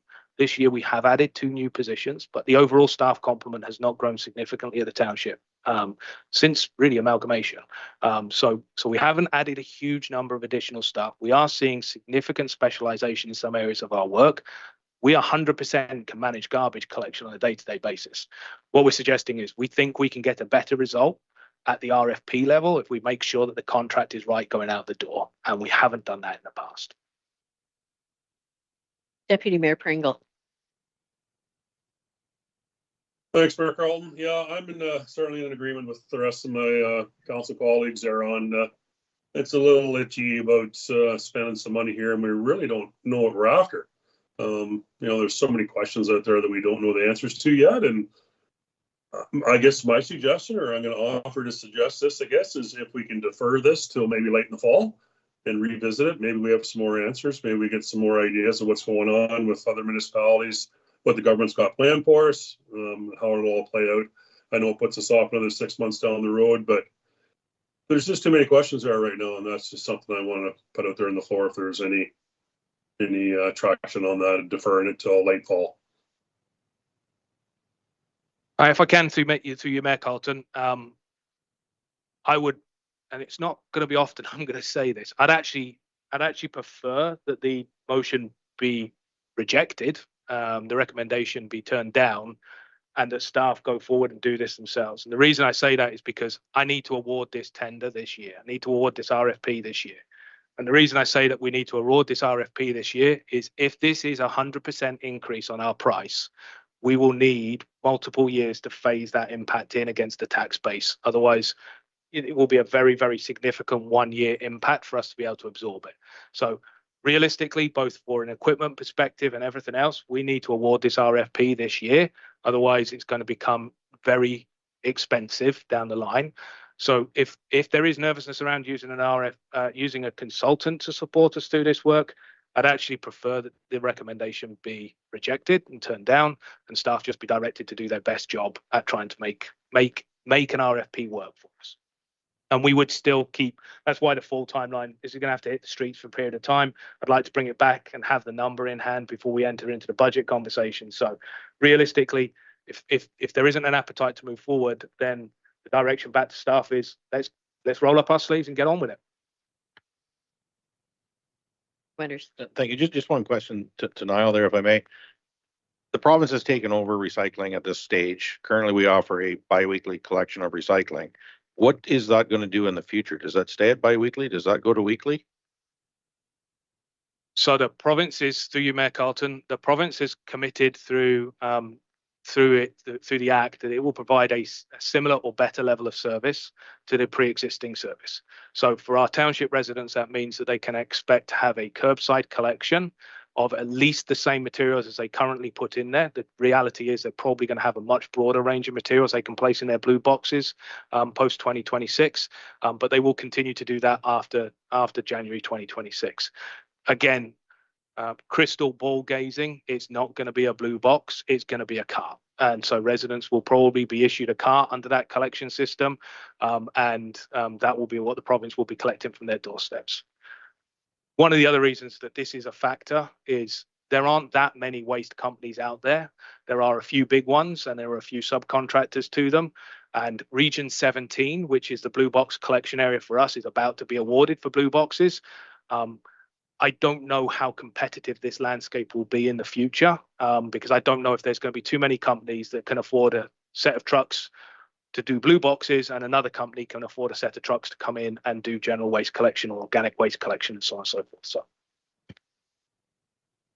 So that was part one, but part two of the question is how do we do an RFP if we don't know what we want and what the residents want? Is it a weekly collection? Is it a bi-weekly collection? Does it include organics? Does it not include organics? Or will the RFP be written in such a way that it includes all those options? The latter. So the intention behind this is we want to try and build something which is flexible, that has a minimum service level, which I would anticipate would be a weekly collection of a garbage bin of some form outside your doorstep. It would then provide a range of options around that, such as what an organic collection might cost if we wanted to add that on, what it would look like if we moved to a larger bin that was perhaps collected once every 4 weeks. And I'm throwing that one out there as an extreme example, not as a suggestion of where we may end up. But I think we'll, as a council and as a township, we're going to have to look at how we adjust things to make things cost palatable. And so having an RFP which has that degree of flexibility in it was one of the reasons why it gets complicated. That's one of the other reasons why we brought this forward. Any further questions, Councillor Day? It's a practical question to help me understand the provincial municipal relationship more. Once the province is fully in charge of recycling, will those be completely separate services, possibly on different days, different companies that are doing the garbage and the recycling? Through you, Mayor Carlton, yes, indeed. It could be a completely different company, could be a completely different car, could be completely different sets of materials. Ultimately, the days could change. But as I say, the commitment is a curbside once every 2 weeks. That's the standard we've set. That's the standard the province has agreed that at least in the initial term, they will be working toward meeting. Okay, To you, Mayor Carlton, sorry, I should add. Go ahead. It also means there's a completely different customer service number and everything else like that. So we do certainly have teething problems. We are anticipating 2026 being a challenging year from a customer service perspective for garbage. Thank you. It's a lot to take in. I will now call the vote on this. All in favor? Sorry. With the recommendation that was on the floor to start with. Okay. No, we haven't changed anything in there. It might be worth just double checking with Deputy Mayor Pringle, because I think he was talking about possibly putting an amendment on the floor. I answered in terms of a question. I don't know whether he had an opportunity to confirm whether he would like to make that amendment or not. Thank you. Deputy Mayor Pringle, did you have an amendment you wanted to make there? No, I'll pull that amendment off the floor. Okay. Does council want me to read the recommendation that we are looking at right now? Just to go have it fresh in our minds? Okay. So I will call the vote then. All in favor? Opposed? That is carried. Okay, sorry, not carried. That is down. Defeated. Okay, so moving on to community and environmental services. The recommendation is that staff be directed to respond to the City of Owen Sound that Georgian Bluffs is interested in exploring a cost-sharing agreement subject to further details with the City of Owen Sound and the Township of Meaford to support the continued provision of a recycling convenience drop-off at the Miller Waste Transfer Station.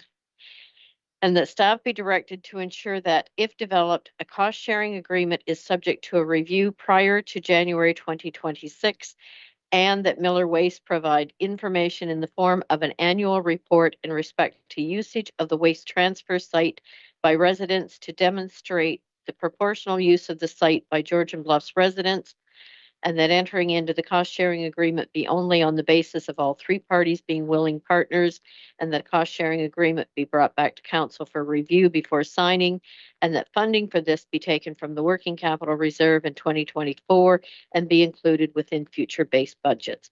Could I have a mover and a seconder, please? Councillor Coburn, Deputy Mayor Pringle. Is there any discussion here? Go ahead. I will keep this one much shorter. So through you, Mayor Carlton, members of council. So Miller Waste operate a waste transfer station in Owen Sound, which for a fee per visit, you can take your garbage, household waste and recycling. As we've already discussed just a few minutes ago, the changes in the recycling environment are already starting to take impact. And there are a number of properties which traditionally the township has collected blue box materials from, for which that collection will stop in 2026 and maybe before, depending on us understanding how many of those properties are going to be impacted. So in essence, investment, commercial and business premises are not eligible sources for blue box collection on a go-forward basis. Broadly speaking, the township does not extend services to those premises right now, but we are aware that it has been tradition that we have extended those services to many of those properties across the township. We believe that that number is relatively small, probably in the order of 20 or so at this point in time. Over the next few months, we're trying to understand exactly how many of the properties we're currently collecting from who are non-eligible. Between now and 2026, because the number is relatively small, the impact is relatively small. We will simply see less money coming in from the province as we deliver their contract, because they'll strike them off. We can continue to deliver that service at our direction. Come 2026, that service will stop. Whether we've continued it or not, that service will stop to those premises which are considered to be non-eligible at that time. For those non-eligible sources, they have two options in front of them. One, they arrange for private commercial collection themselves and they pay for it, which many places do, but they use our services to provide their blue box collection services.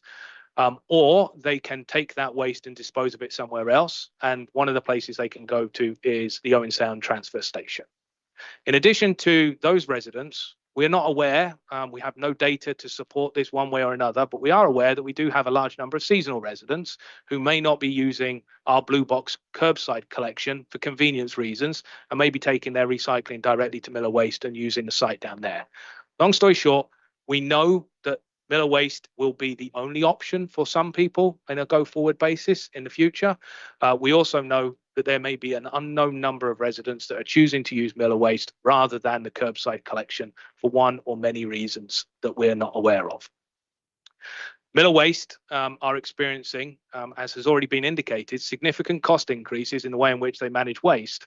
And one of the cost increases is that they can now no longer hold recycling materials at the Miller Waste site in Owen Sound. Changes in the provincial legislation and them not being a designated recycling depot in this area means that they now have to ship all that recycling to an off-site location on a routine, regular basis. And that has increased their costs of service provision.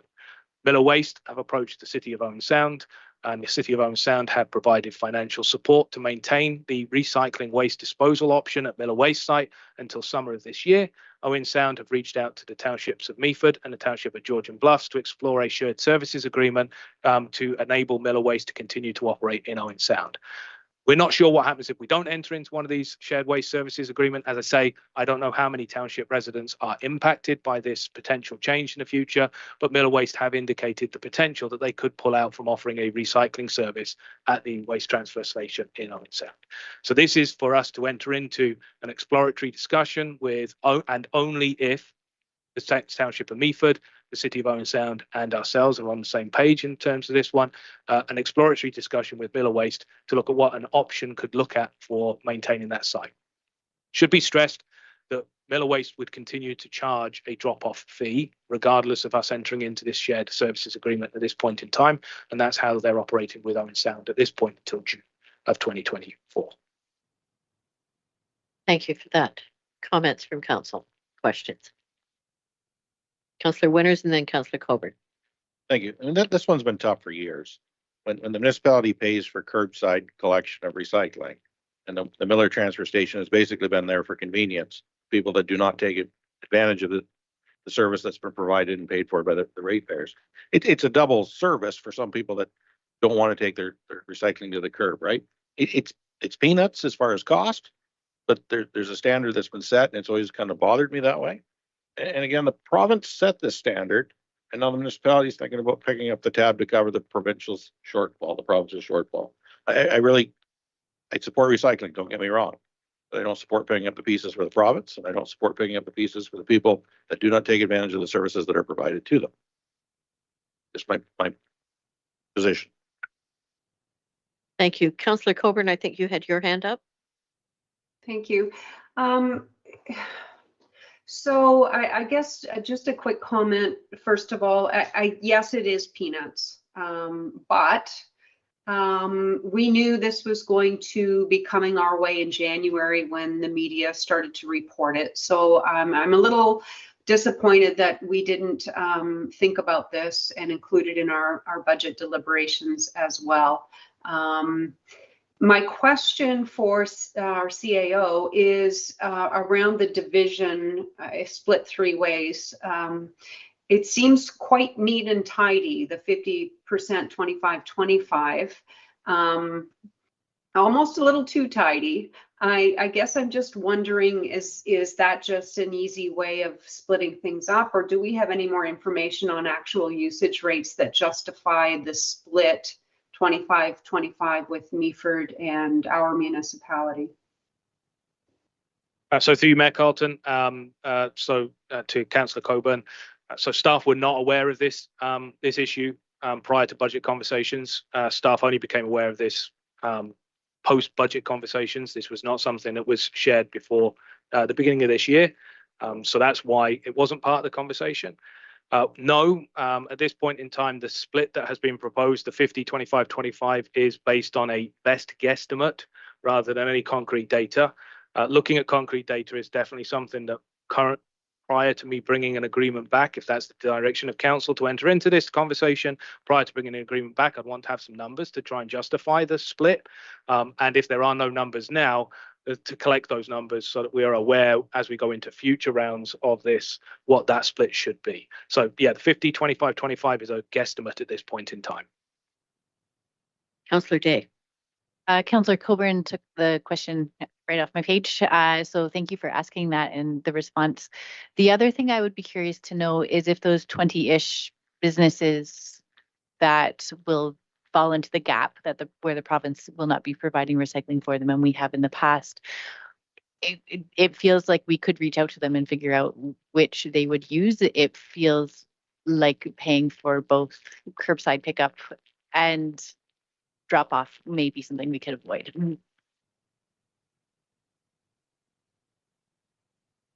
Through you, Mayor Carlton,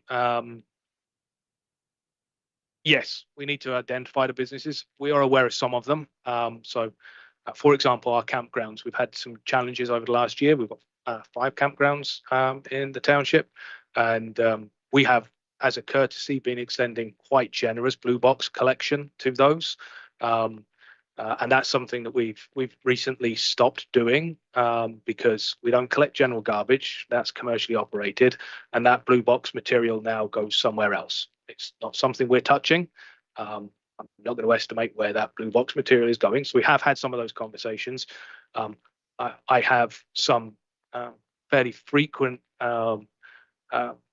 callers who would be impacted by the province not collecting this garbage, who do use our service, our recycling service at this point in time, who would be cut off, who would be frustrated. But as noted, I think they're fairly few and far between. The number of non-eligible properties that we are currently collecting blue box material from is, as I say, very small. We think less than 20, so it is a very small number. There is a little bit of a lack of clarity because farms are actually non-eligible, and that's a big sector of our market. Now, as we've hammered out with the province on this one, the residential portion of the farm is eligible. The farm bit of the farm is non-eligible. I'm not quite sure how anyone will differentiate at the curb which blue box materials comes from the running of the farm as opposed to which ones come from the residences on the farm. That's a provincial problem to figure out as they go forward, not ours. The big unknown for me really is the seasonal residents, is the residents that, for reasons, perhaps they leave on a Monday, which is the week that they don't get recycling. And so rather than leaving it out for a week and a half and they take it down to the convenience location. I don't know how many of those are impacted by this. The ones we know of are very, very few and far between, very small number. Any other comments or questions? I have one. You mentioned that Miller Waste was no longer a designated recycling depot. Is there someone else within the Grey County area that is the designated recycling depot? So through you, Mayor Carlton, yes, indeed, there is. Waste Management were given the contract to be the province's Region 17 recycling depot. So that's Mount Forest. Okay, so not a real handy one. Okay. There's no other comments or questions, then I will call the vote. All in favor? Any opposed? Sorry, I have to go backwards. Councillor Day, were you in favor? You're in favor, so I've got 3 for, 2 against. I'll go with the 4. Do you, Mayor Carlton, can I confirm that? Did that carry then? Yes, I think so. Deputy Mayor Pringle and Councillor Coburn, you were 4, and so was Councillor Day. So that's 3-2. So, okay, that one carried. We are on to item 9.2.2, brine pump replacement, Shallow Lake Arena. The recommendation being that report CES 2024-004 be received for information and that council accept the quote provided by Short Cooling Solutions, Inc., SCS Refrigeration, to supply and install 1 new brine pump at Shallow Lake Arena at a cost of $24,500 plus HST. Can I have a mover and a seconder, please? Councillor Coburn and Councillor Winters. Any discussion or who's reporting on this one? Zach, do I see you online?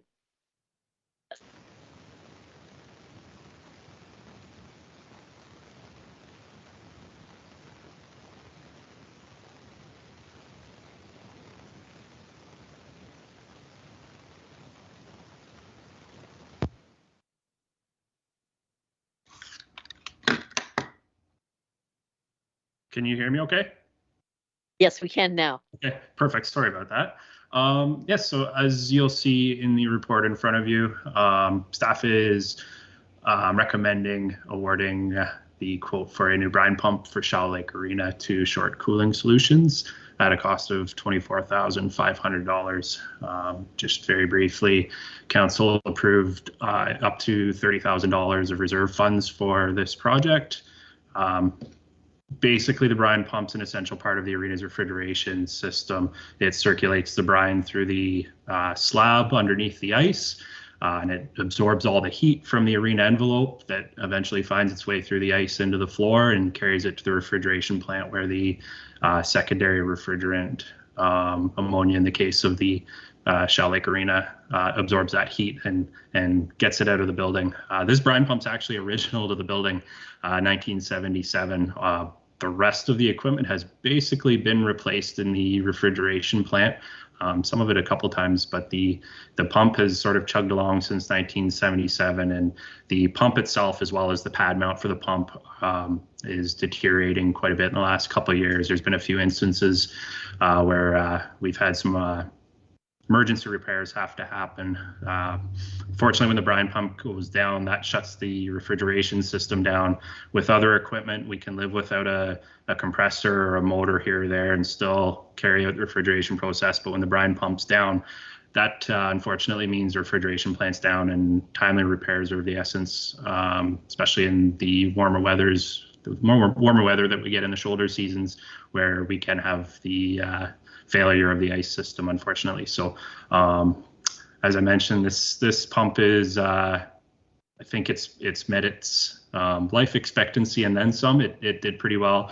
We are continuing to use the current motor that drives that pump. It was replaced a few years back.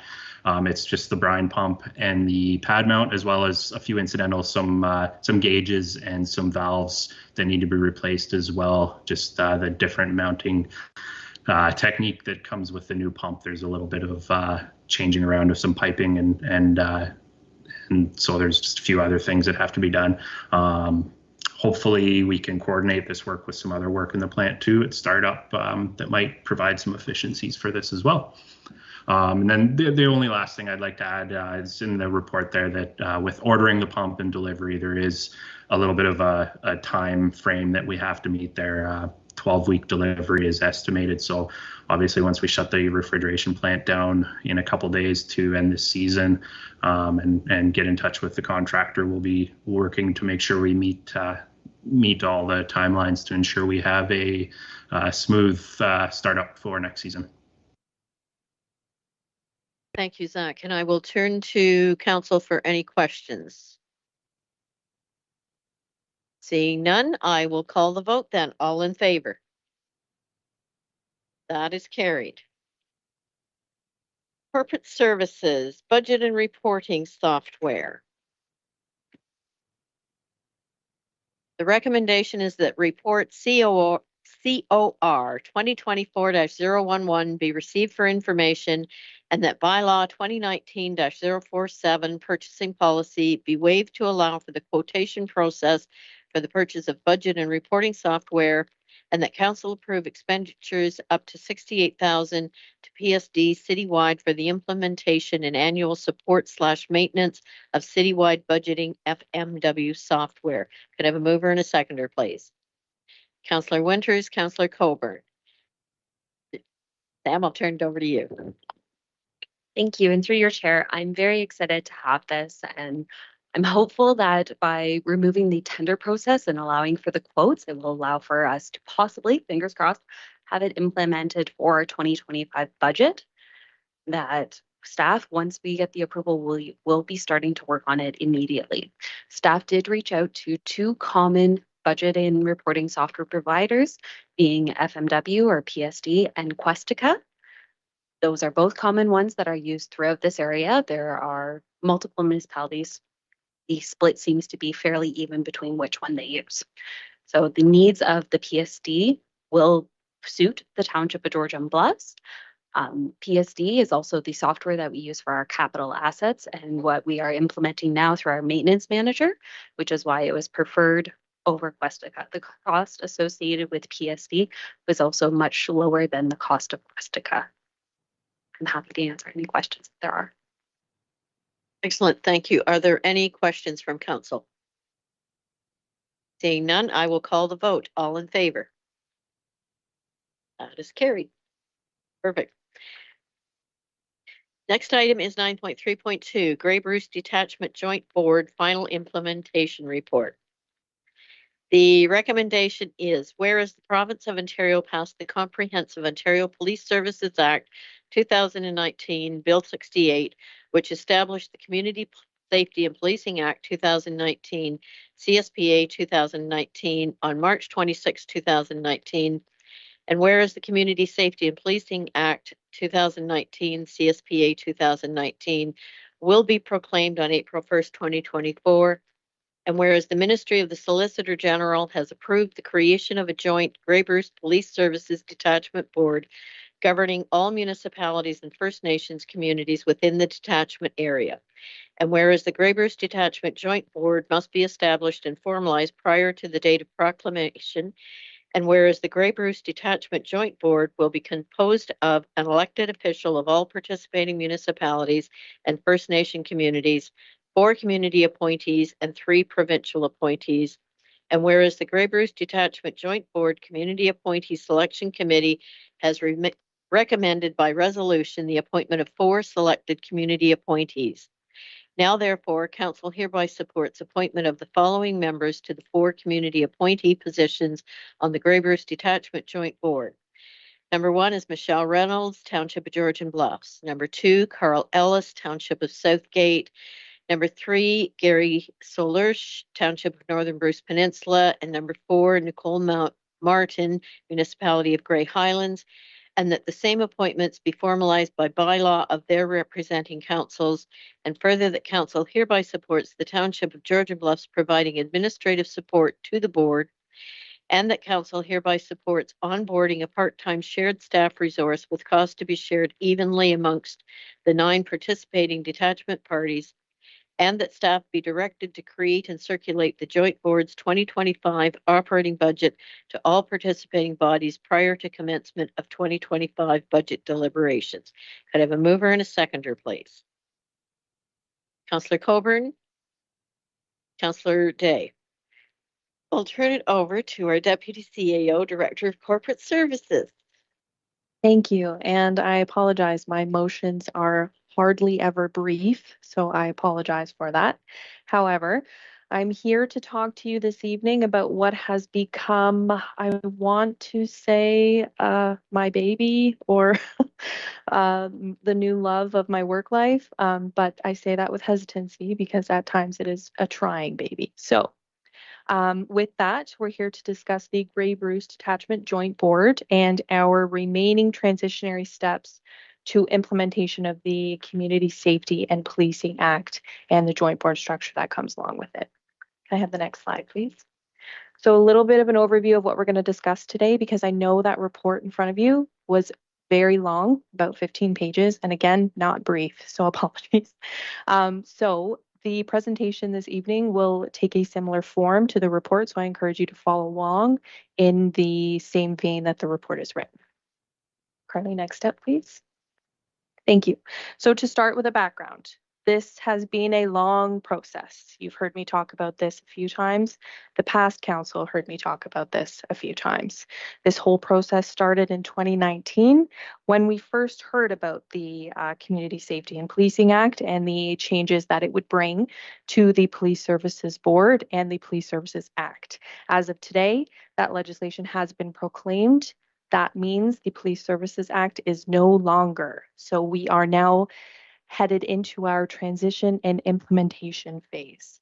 In 2020, we saw some feedback or some, some sessions to get some feedback from the municipalities. I won't say that they were overly laborious or overly promoted, if I can say that, but we did see a couple of sessions and we did attend them both from the township and from the Police Services Board. In 2021, things just started to pick up a little bit, in which we received correspondence noting that every municipality, First Nations community, and detachment area would be required to submit a joint proposal to the attention of the province outlining what our new structure would look like. Georgian Bluffs led the way for the detachment area. Since that time, we have been continuing to do so. We submitted that proposal on behalf of all of the participating bodies in June of 2021. 2022 was very not exciting. As you can see, it's not reflective on our timeline there. So that bumps us into 2023. In December, it was my welcome back present that this was happening and we were to move full steam ahead, which we did. In December, we received formal notice that the Community Safety and Policing Act, I'm just going to call it the CSPA for the purposes of this presentation, would be proclaimed as of April 1st.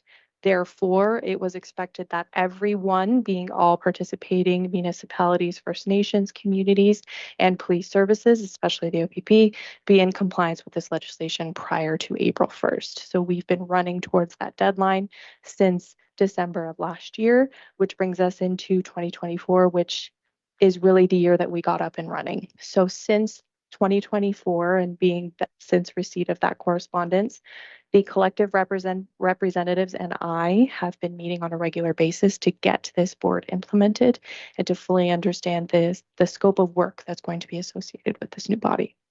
Carly, next slide, please. Thank you.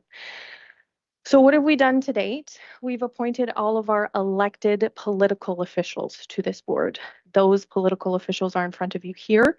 And you'll note that on behalf of the Township of Georgian Bluffs, we have our Councillor Kathy Moore Coburn.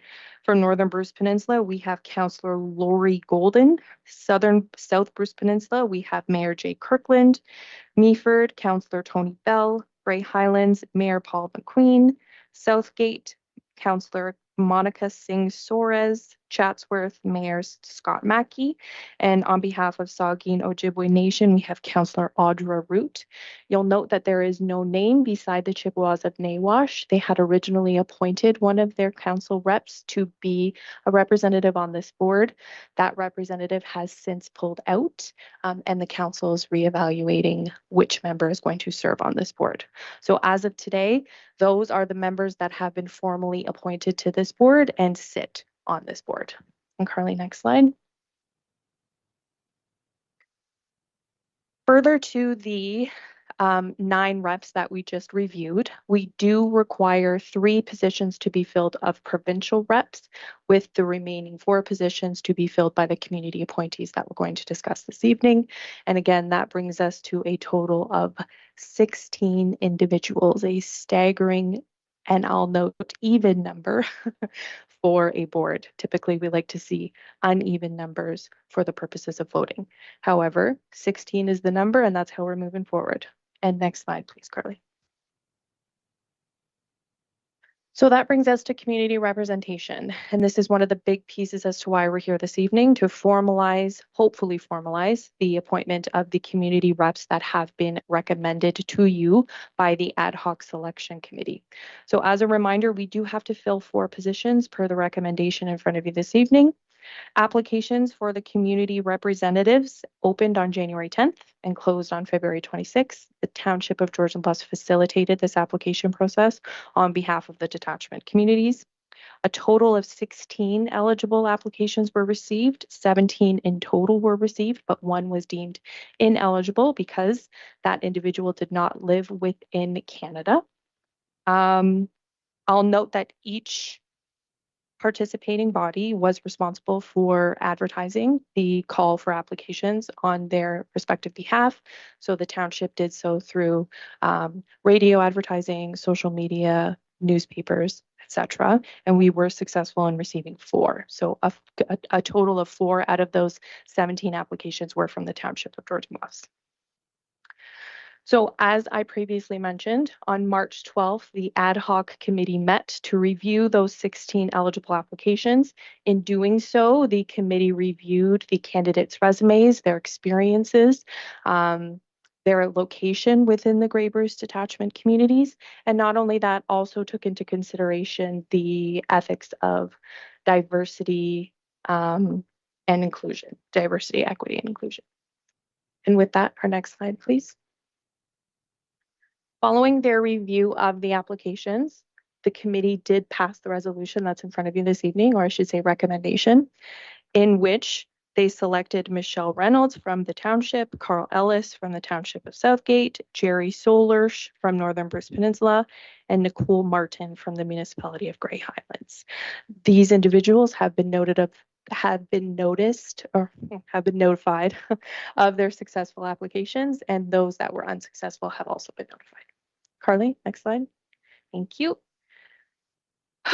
So, not everyone is represented through a community representative. We knew that when we submitted the proposal, because any number beyond 16 is just silly. So, with the 4 that have been selected, those municipalities and First Nations communities that are not represented by a community member will be given priority treatment in the next term of council. Community reps and all of the reps to the board are appointed on the basis of a council cycle. So therefore, those that are appointed to this term of the board will hold their appointments through to the 2026 municipal election.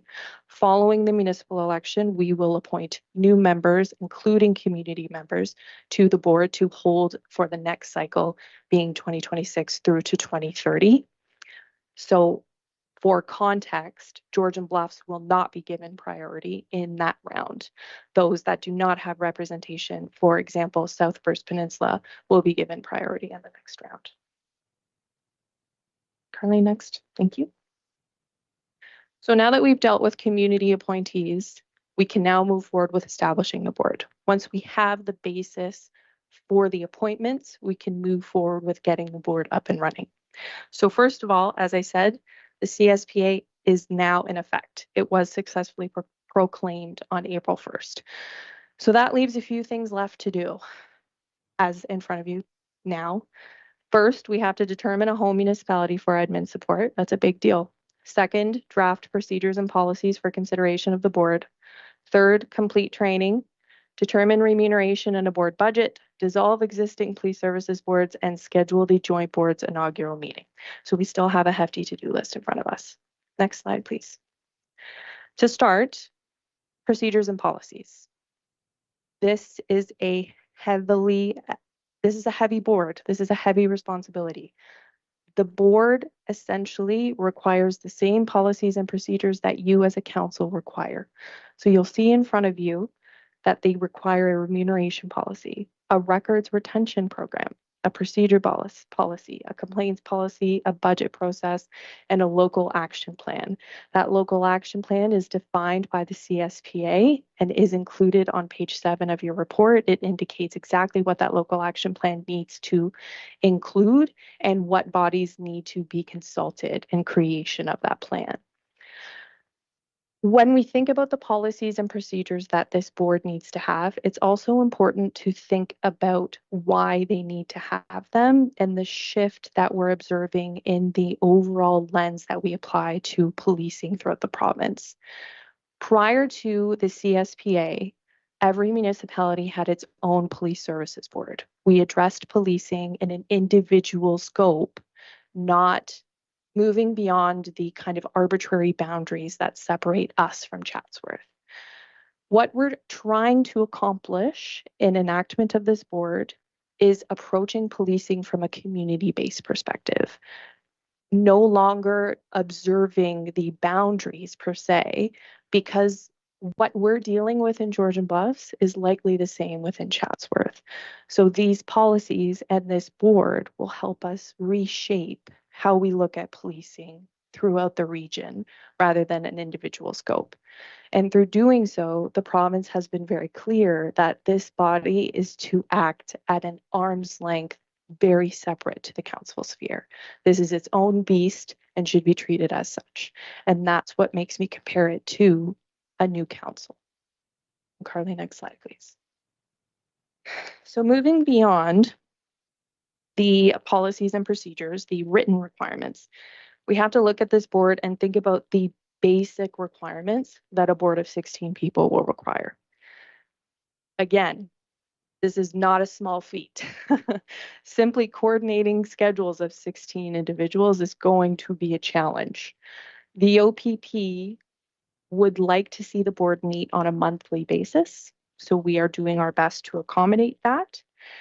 We will have breaks within the summer and holiday seasons. So that would be July and August and December. When we think about the geographical area in combination with the amount of people, the implementation team and I, being the collective reps, feel strongly that hybrid meeting capabilities are a requirement of this board, given that we will have people coming from Northern Bruce Peninsula or from Southgate far away. And given that we live in a snowy area, it is likely or it is recommended that we will need hybrid meeting capabilities. And not a lot of our counterparts within the Graybers detachment have the ability to provide hybrid meetings. And not only that, when we get down to the basics, even if we don't have hybrid meetings, where are we going to put 16 people? So whoever provides administration support to this board needs to have a space large enough, either within their boundaries or within close enough scope. And Carly, next slide, please. So that leads me to the elephant in the room. Who's going to provide support? Who's going to take it on? Well, we talked about it time and time again, being the collective reps and I, and no one jumped at the opportunity. No one was super excited about the opportunity to take this on. And frankly, I understand, being the lead on this project, it has been a daunting process thus far.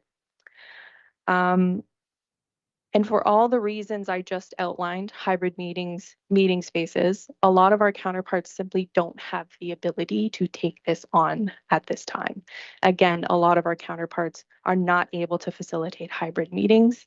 And I really think that's something very important that we need to offer to these board members. Carly? Thank you. So that's where we come in, Georgian Bluffs.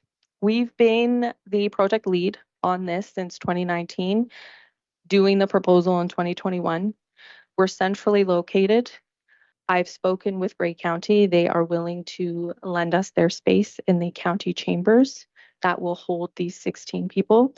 Not only that, they have reliable technology to live stream, hybrid, and Wi-Fi capabilities.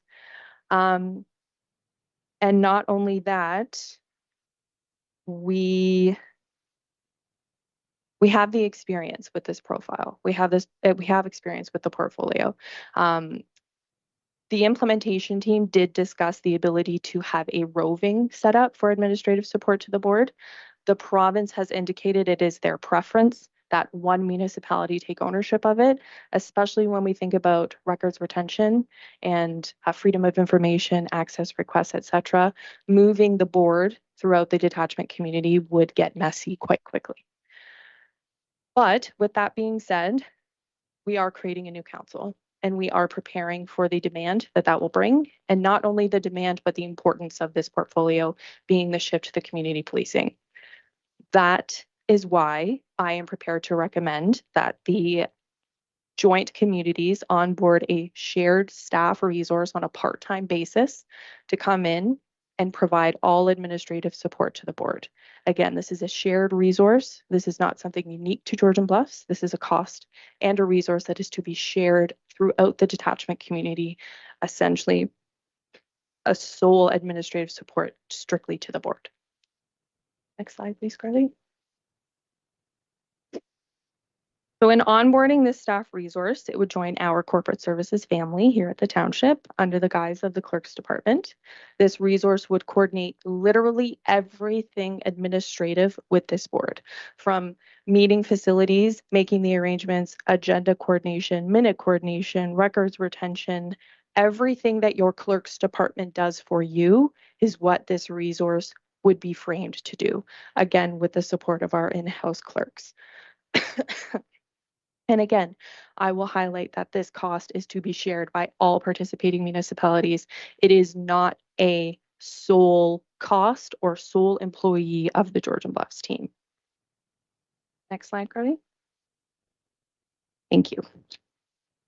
Diving into the financials, you may be sitting there thinking, this all sounds really great, right? But what is this going to cost? So at every point within this stage, we've recommended that $5,000 be built into every participating municipality's budget to facilitate implementation of this new structure. No money beyond the already budgeted $5,000 is required to accomplish everything that I've already outlined, being the staff resource, being everything for the board for the remainder of the months for 2024. You'll note that in the slide before you and in the report, currently Georgian Bluffs budgets $10,000 on an annual basis for the existing police services board. That covers remuneration of members, mileage, conferences, etc. That $5,000 was built into that 10. So again, there's no budget impact to the board implementation or onboarding of that staff resource. Next slide. Our lovely treasurer helped me in developing a base budget for the board. All of these costs are estimate because we're simply putting our best foot forward and anticipating what this board will need and what the cost will look like. So just to review, you'll note that professional development hasn't been included in 2024. The board will be responsible for creating a remuneration policy that will deal with professional development. It is expected that professional development costs only cover those associated with community reps and or provincial reps, depending on the depending on guidance from the province. Elected officials will be remunerated per their home municipalities. So we will not be responsible for taking that on.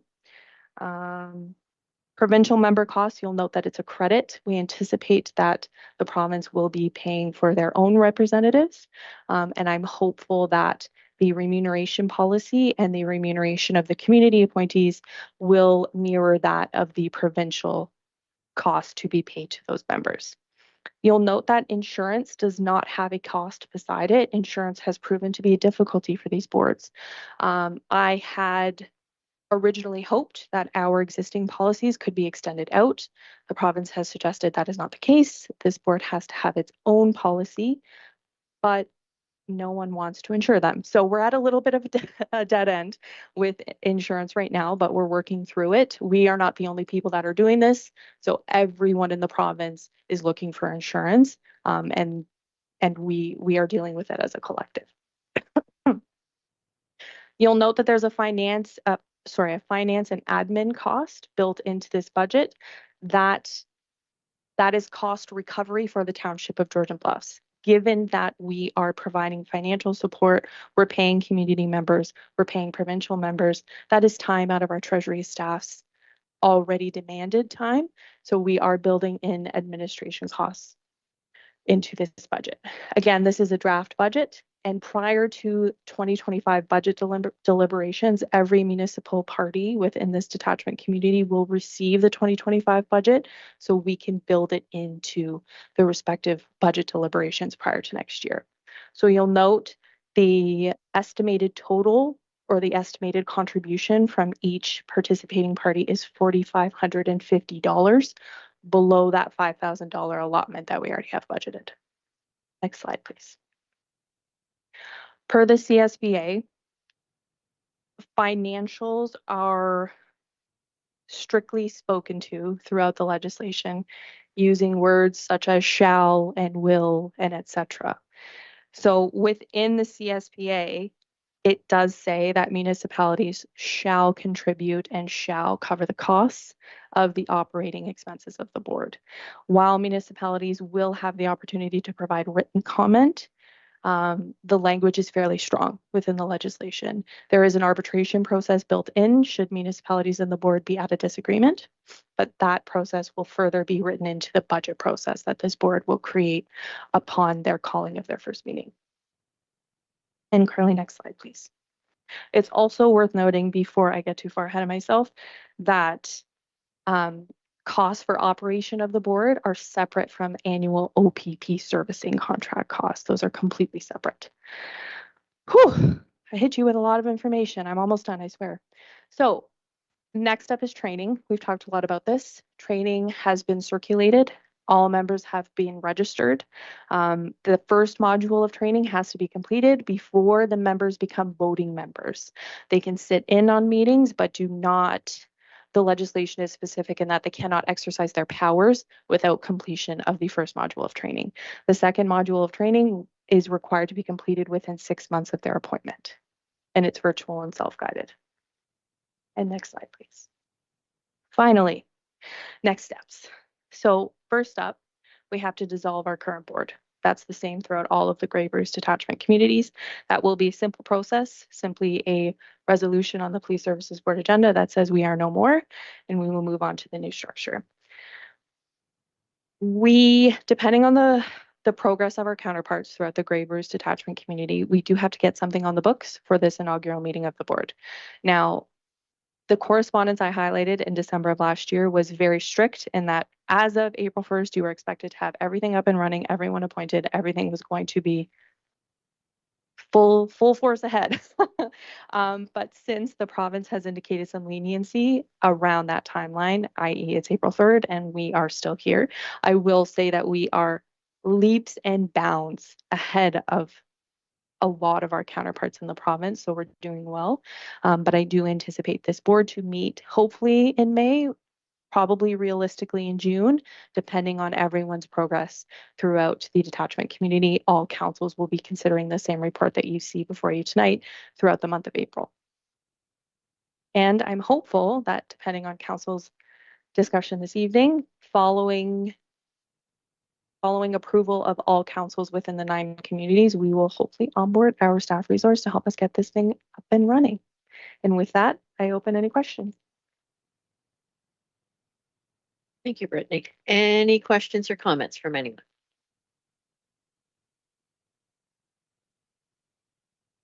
I will note that at the last OAPSB meeting, current boards were advised that we would be continuing possibly through till October. So only once this new board is set up do the existing boards dissolve. Although we have no powers through that process, we're just figureheads that are going to meet bi-monthly apparently, but that's part of the process going forward. So if there are no questions or comments, I will call the vote. All in favor? That is carried. Thank you. That was a lot. So there is no unfinished business, no new business. Is there any notice of motion? Seeing none, there is no closed session. Date of our next regular meeting is Council April 10th, 2024 at 5 p.m. and Special Council Strategic Session April 12th, 2024 at 9 a.m. There's no further business. I will now call for an adjournment of this meeting. Could I have a mover and seconder? Sorry, Councillor Coburn, were you putting your hand up? No. Okay, sorry. So Councillor Winters and Councillor Day, and I will call the vote. All in favor. That is carried. Thank you, everyone. We're now adjourned. Thank you.